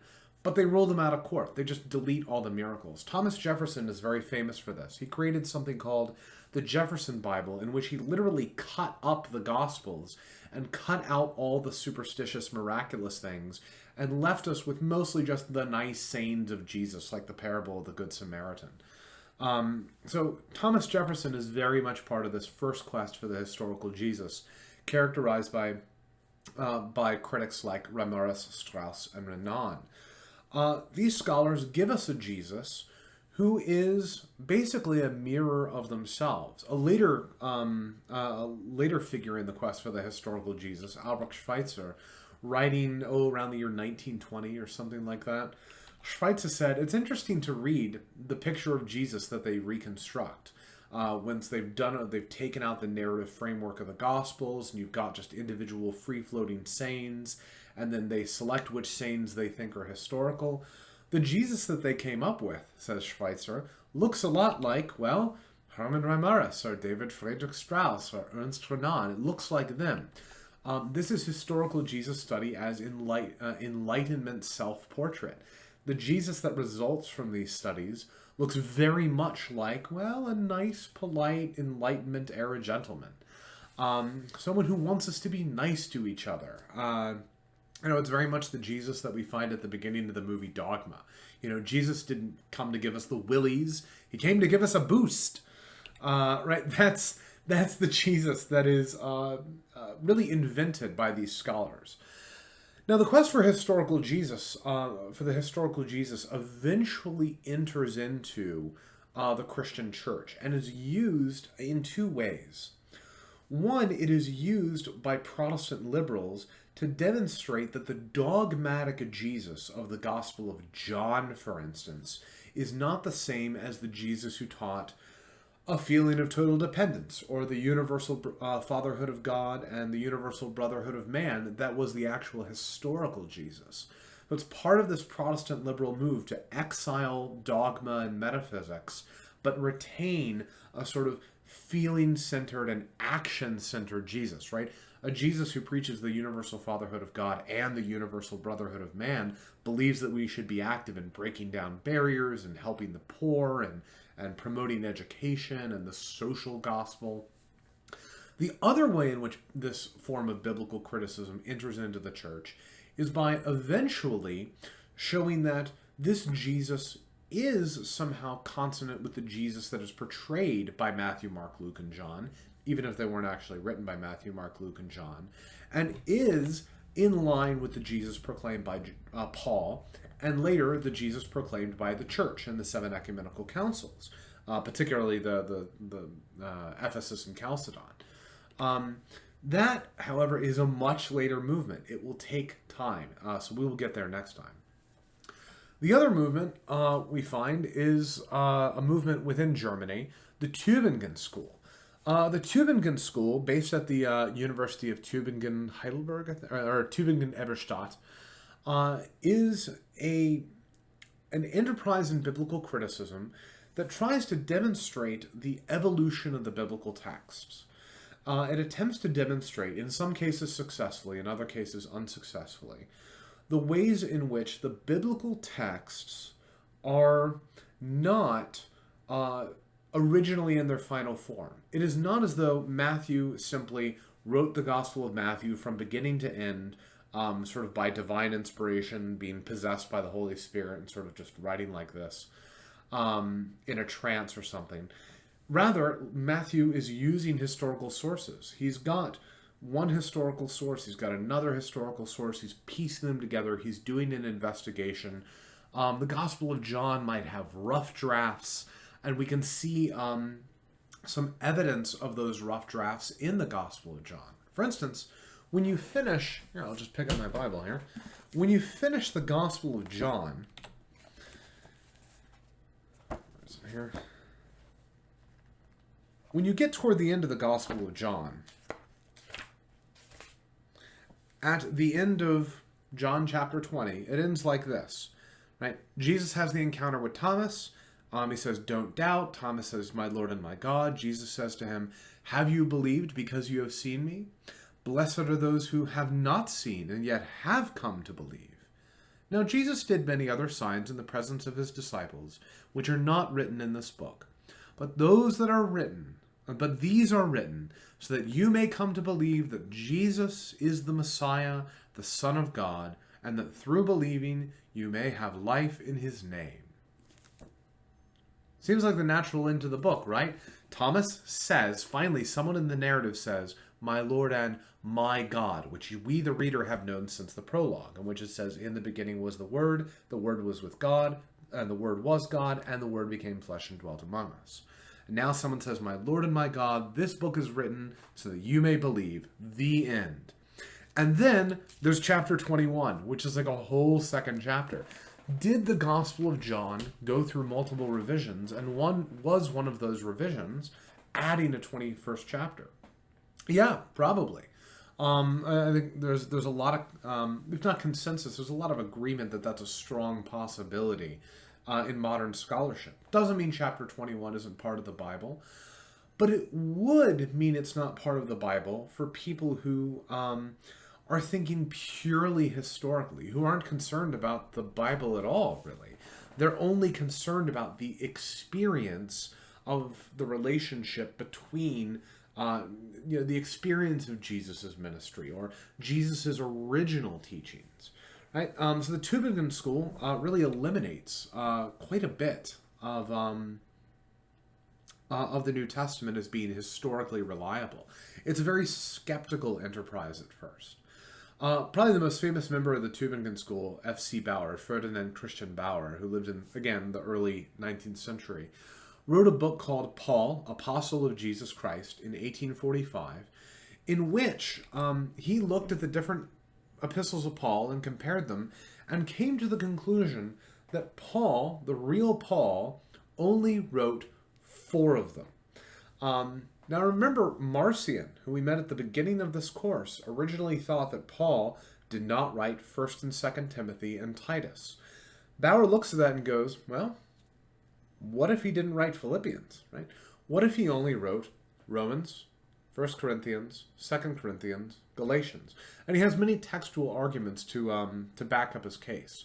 For instance, does Paul use certain terms differently? For instance, Paul rarely refers to the faith as a sort of doctrinal coherent whole, except in 1st and 2nd Timothy and Titus, right? Paul doesn't talk about Jesus as sort of coming down from heaven, but he does in Philippians. So is that actually Paul? Right, so if you only have Paul in Romans, Galatians, 1st and 2nd Corinthians, you have maybe the ideas of justification, in which justification here is a kind of vague affirmation of the individual because Jesus showed us that God loves everyone, right? That's what he showed us, is that God loves everyone. God is everyone's father. And so you are justified whenever you sort of, believe that. But certainly he didn't, rise from the dead in a real body. He certainly wasn't God from God, light from light, or any of that. If you only have Romans, 1st and 2nd Corinthians, and Galatians, and you totally misread 1 Corinthians 15 and totally misread Romans 5, you might come to that conclusion. And it's a conclusion that supports the theological project of Protestant liberalism. So to the documentary hypothesis, which says that, well, in fact, Moses did not write the Torah. The Torah is edited together from 4 separate documents. Those passages that refer to God as Yahweh, those passages that refer to God as Elohim, those passages that are part of law codes in Leviticus, and those parts that are law codes in Deuteronomy. And then probably the law codes in Leviticus have something behind them as well. So prior to Leviticus, there was, or prior to the priestly source, that's the law codes in Leviticus, basically, there was the holiness code and the sort of pre-priestly source, and those got edited together, and then that became the P source, and then those got edited together with JEPD. We'll cover it more in the Zoom lecture, because you kind of need a board to see all this stuff. But the ultimate conclusion is that the Torah is not written in 1400 BC. It's written probably 800 years later during the exile. So this is the sort of biblical criticism that's happening in the day. But again, it's not too far of a stretch from classical Protestantism. Once you take out metaphysical certainties, which Protestantism did not intend to do, but it certainly exiled them, and said, well, you simply believe in the Trinity on faith, right? Not because it fits with a coherent metaphysical realism, but just on faith. or the incarnation. You believe it because God says God became man. Right, but does it have to do with the divine nature and the human nature uniting with one another? Lutherans generally are pretty good on Christology. And yet, there is this suspicion because of nominalism. Well, and then you go even farther, and what does Luther do to the Bible? He removes the Apocrypha, right? He removes the Deuterocanon. He says, Tobit, Judith, 1st and 2nd Maccabees, Wisdom, Ben Sirach, these are not actually part of the real canon of Scripture. And Luther's not crazy here, right? There is a distinction within the Christian tradition between the proto-canon, which is the Protestant canon of Scripture, and the Deuterocanon, which Protestants call the Apocrypha. We can find this distinction in Athanasius, we can find it in Jerome, but Luther straight up removes these from their place within the canon and relegates them to an appendix called the Apocrypha. Now, he does bother to translate it, which says something. So do the translators of the King James. But it is not Scripture properly. It's a small move from there, and from Luther saying, well, James is a kind of secondary Scripture, and he moves James from the middle of the New Testament, right? Well, not the middle, but it's not at the end, to the end, as a kind of appendix that can be safely theologically ignored. It's not a large move from there to then say, well, what if the gospel writers themselves got Jesus wrong? Right? What if some of Paul wasn't written by Paul? And to investigate that using the tools of historical research that were normal at the time. And so there is some sense in which Protestant liberalism is a betrayal of classical Protestantism. But I think there's also a sense in which Protestant liberalism is a fair inheritor of classical Protestantism.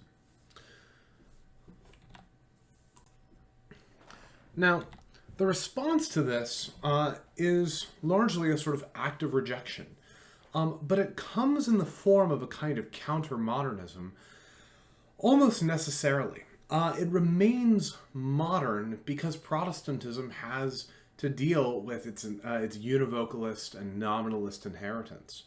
And so there is this emphasis not on sort of metaphysical mysteries that we enter into, or the way in which the Bible leads us up into the higher things of God, right? The fourfold sense of Scripture that leads us from the text to contemplation. But rather, there is this sense that the Bible instead is a real thing down here that teaches us facts, right? It teaches us real things about the world. It teaches us historical facts. It is an object that is open to investigation, but God sealed it with inerrancy. And that idea of biblical inerrancy, that the Bible is without error, that it is a testimony to the world that is down here in the world and is meant to teach us primarily about, maybe not primarily, but about the world, is certainly opposed to Protestant liberalism, but it ends up being kind of modern all its own. Now, the group that initially very strongly reacts against this are the Princeton school theologians and the neo-Calvinists beginning in Denmark. So the Princeton school theologians working at the University of Princeton in the late 19th century, beginning in the early 19th century with Archibald Alexander, but continuing with Charles Hodge, Archibald Alexander Hodge, so Charles Hodge named his son after Archibald Alexander, and B.B. Warfield going into the 20th century. The Hodges and Warfield strongly react to Protestant liberal biblical criticism and formulate a view called inerrancy. Now, there had been ideas of inerrancy earlier on. It's not a totally new idea, and yet it is fully formulated by these Calvinist theologians at the University of Princeton in the 19th century. And it is simply exactly what it sounds like. The Bible's without error, right? So you can't do biblical criticism. Whatever results biblical criticism comes up with, they have to be wrong a priori. It rules that sort of investigation out of court. Another reaction within the Reformed world is the reaction of neo-Calvinism, which is really associated with the Dutch theologian and politician, I believe he was Prime Minister, Abraham Kuyper, who lived from maybe 1837 to 1920. Kuyper's Neo-Calvinism really thought in terms of total worldviews, and showed that he attempted to show that Christianity is a total worldview that encompasses the world, that encompasses all elements of creation. Right? The Bible then is sort of organizes our knowledge of history, and therefore it sort of supports inerrancy. Although I'm not sure if Kuyper was terribly concerned with that, but the statement that Kuyper makes is that there's no area over which God looks and does not say mine. Christianity is a total worldview, and that worldview analysis can be seen in many successors to Neo-Calvinism today, not least James K. Smith. And this Neo-Calvinist theology can be seen later in theologians like Gerhardus Voss or Herman Durward. I'm sure I'm pronouncing that wrong. And then later, those who bring together the Princeton School and Neo-Calvinism, like John Gresham Machen or Cornelius Van Til, both of whom I believe are working in the United States. These are Orthodox Calvinists, sort of equivalent to those neo-confessionalist Lutherans in the Missouri Synod, who are trying to simply represent classical Protestantism. So in the Missouri Synod, you have theologians trying to represent classical Lutheranism, confessional Lutheranism according to the Book of Concord. So too, the Princeton School and the Neo-Calvinists represent Reformed scholasticism. They go back to John Calvin and simply restate or represent the views, rather than really developing a sort of a reaction that's both critical of their own viewpoints and critical of Protestant liberalism. And in fact, they're very hesitant about those who sort of constructively engage with modernity, who we'll talk about next time. So Cornelius Van Til, for example, is very suspicious of the work of Karl Barth, who works from an existentialist standpoint. More on him next time, certainly. The Princeton School is also the first also represents the first serious engagement with Darwinism. Now, it's important that when I say Darwinism, I mean several things by that. One, I mean the views of Charles Darwin. Charles Darwin lived from 1809 to 1882.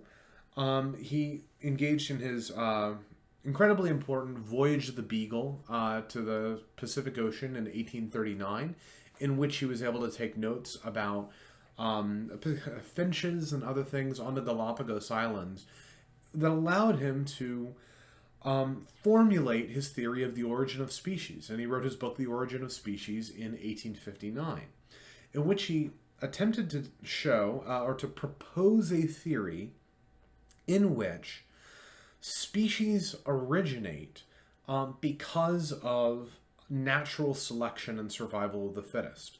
That certain species have certain traits that come from somewhere. Darwin didn't know that. They come from somewhere that then properly fit them to a particular environmental niche. And in some other area, they have different traits that fit them to that niche, and those members of those species that have those particular traits survive long enough to breed. And when those particular traits build up enough in a given area, eventually they become two separate species. This species over here in this environmental niche has enough traits that it cannot breed with this species over here that has built up enough distinct traits that are fitted to its environmental niche, that when they encounter one another, they can no longer breed, and therefore they are technically distinct species. So it's advantageous traits that allow them to survive in a particular environmental niche and survive long enough to breed more than those that are less suitably habituated to that niche.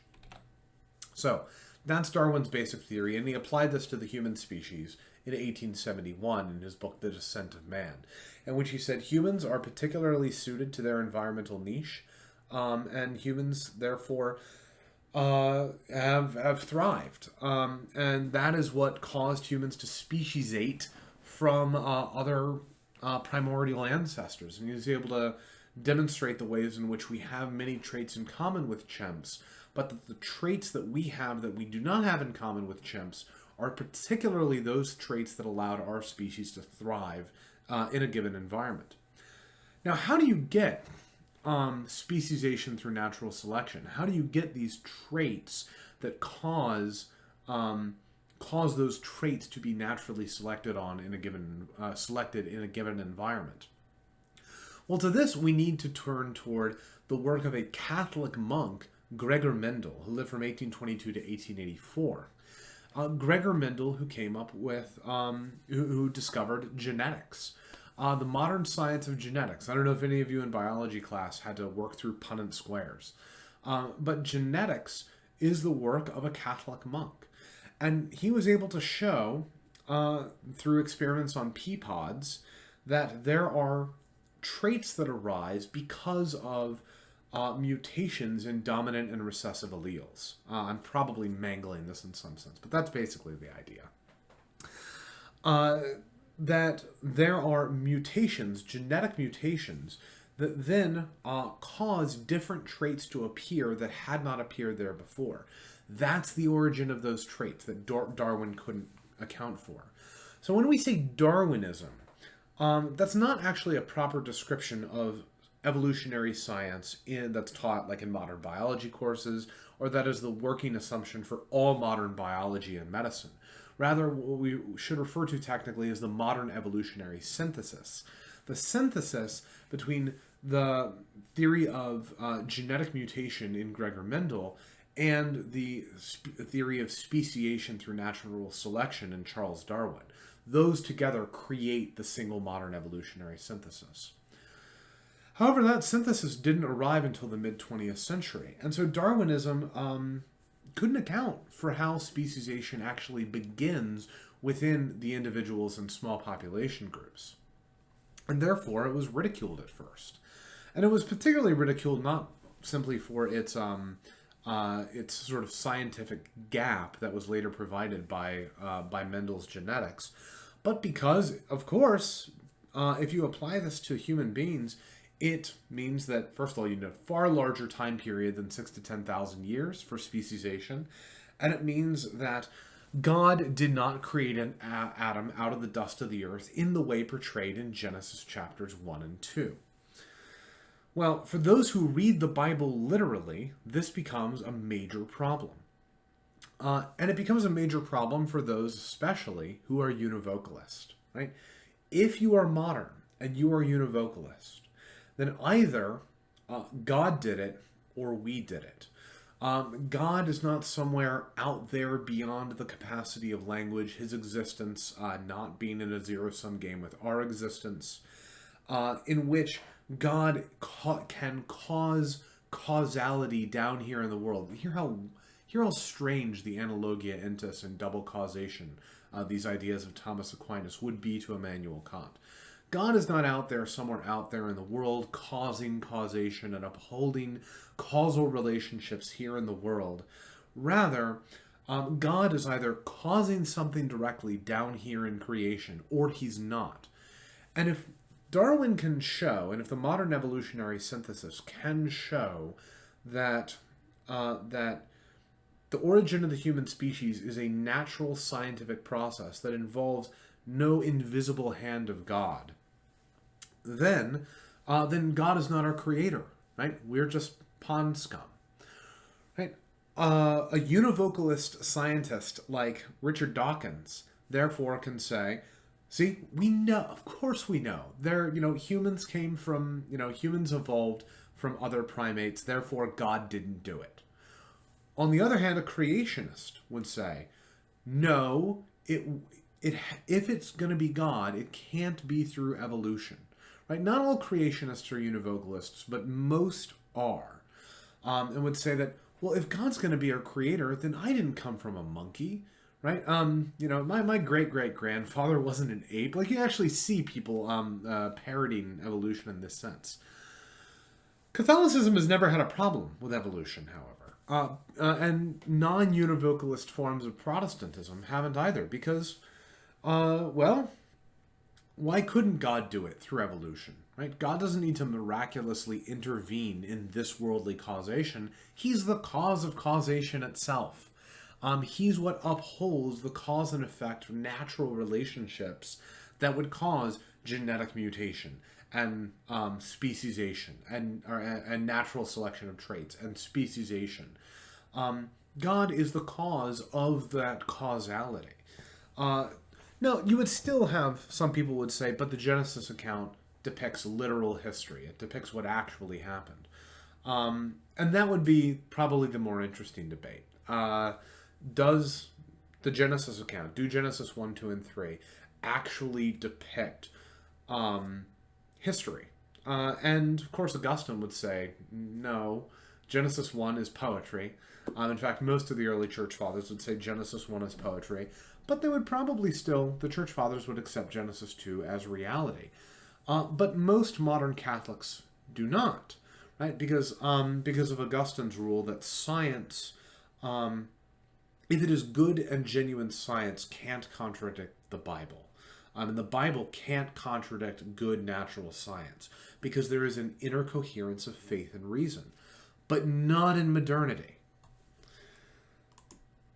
So, what is the reaction of all of the, what is the reaction by classical Protestants to all of these challenges, to Protestant liberalism, to Schleiermacher's views, to the marginalization of doctrine, to evolution and biblical criticism? What is the reaction of these? These come to a head in the 1920s, 1910s and 1920s, in the Fundamentalist Controversy, otherwise known as the Presbyterian Controversy, because it breaks out within the Presbyterian Church. There is a list that some Presbyterians and other Christians come together around to say, here are the 5 fundamentals. So if we're coming up with this definition of fundamentalism, we're going to have 2 definitions. One is fundamentalism believes in the 5 fundamentals. This is a list of fundamental doctrines that modernity must not challenge. The list is made in, I think, 1910. And it goes as such. 1. Biblical inspiration and inerrancy. That God inspired every single word within the Bible, and that the Bible is without error. It is not just infallible, right? Infallibility is the view that the Bible is true. That is, it teaches us theological and ethical truths, and it never gets those wrong. Inerrancy goes beyond that and says, the Bible also teaches us scientific and historical truths, and it never gets those facts wrong. Now, that doesn't mean the Bible is always literal, right? The Bible might not literally be teaching us historical fact in Genesis 1. It might not be teaching us his scientific facts in Genesis 1. It might be a poem, so it would still be inerrant if those were a poem. But where the Bible intends to teach us historical facts and scientific facts, it is without error. So that's 1. 2, the virgin birth of Jesus. Jesus was truly conceived of a literal virgin who had not had premarital relations and was born of a virgin, right? So the virgin birth, because it's right there in the creed, is not open to historical debate.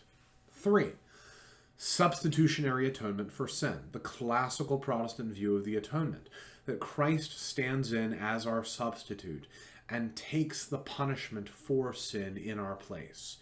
That is a doctrine that could not be established by history, right? That is simply a truth, in some sense a metaphysical truth, about what's going on in the mind of God, that God regards Jesus as taking the punishment, and regards us as not having received the punishment, but our sins are rather placed on Jesus. That is something that's happening within the mind of God and cannot be established by a feeling or by history. Rather, it is a simple truth of the faith. 4, the bodily resurrection of Jesus.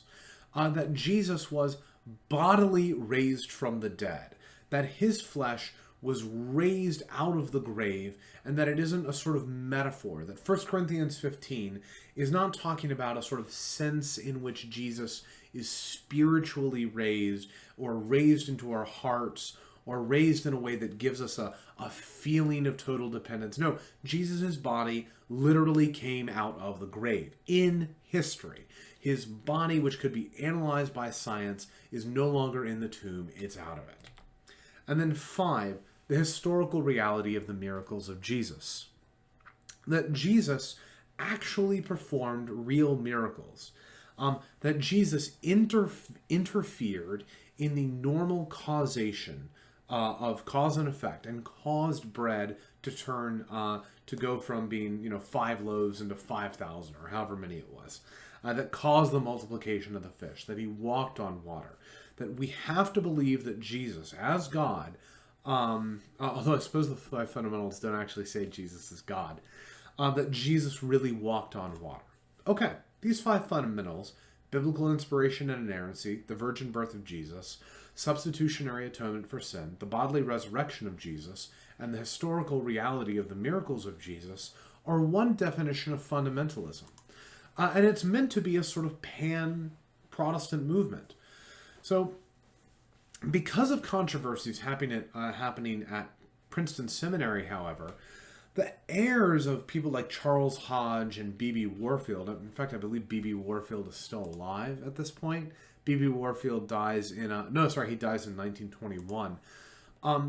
After the death of B.B. Warfield, the Princeton theologians, or the heirs to the Princeton theologians, realize that they are losing the battle at Princeton Seminary, that Princeton Seminary is becoming more modernist. And so what do?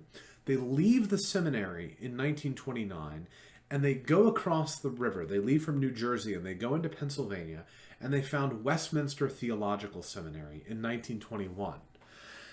Westminster Theological Seminary to this day is a major center of Orthodox repristination, Reformed scholasticism. So repristination, this is the idea of representing classical Protestant orthodoxy.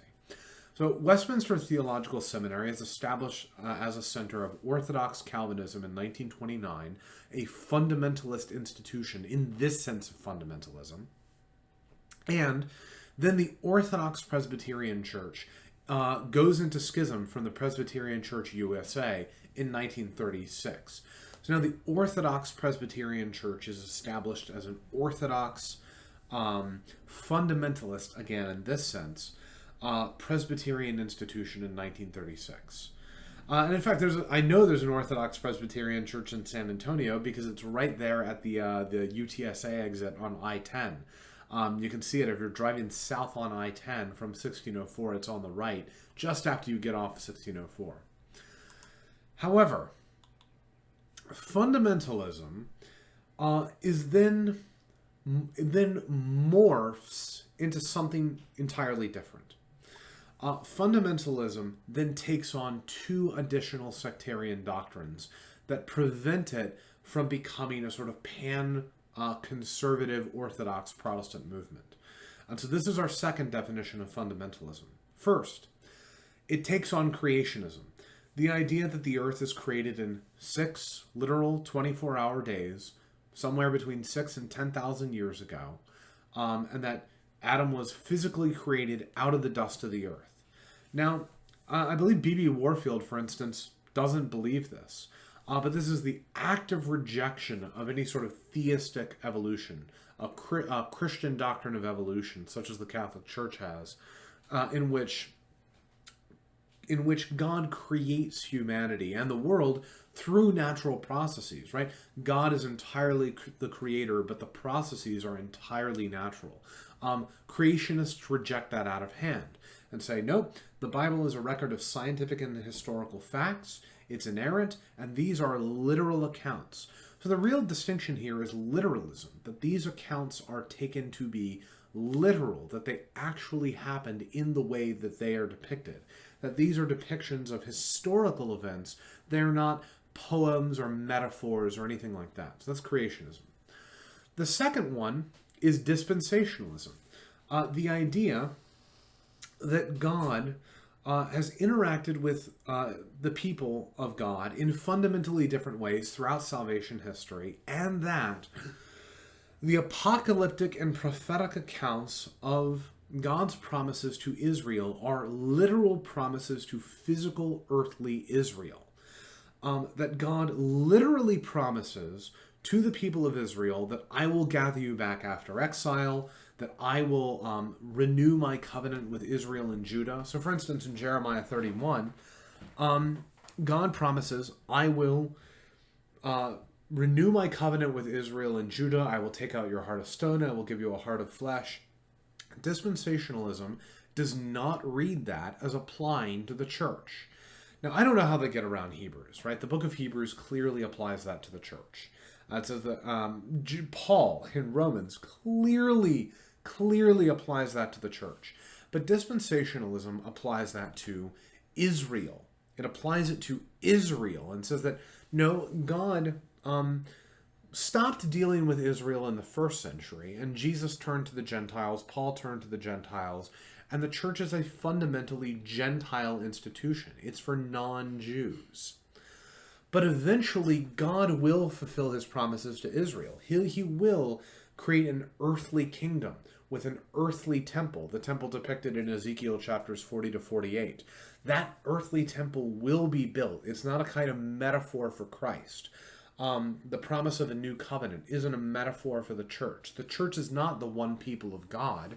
There are really two peoples of God, Jews and Gentiles. And the church is for Gentiles, but eventually God will deal with the Jews again.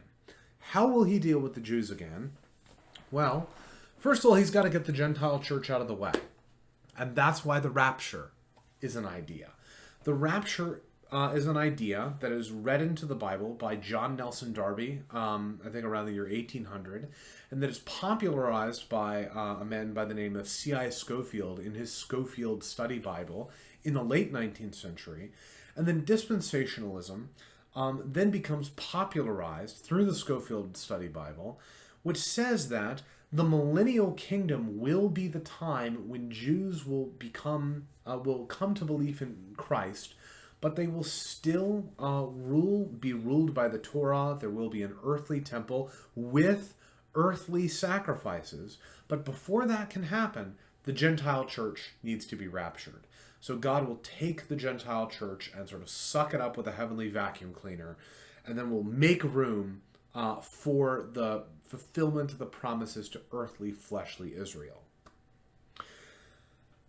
Obviously, classical Protestants cannot buy into this doctrine. It is a minority sectarian doctrine, and it breaks the fundamentalist movement apart.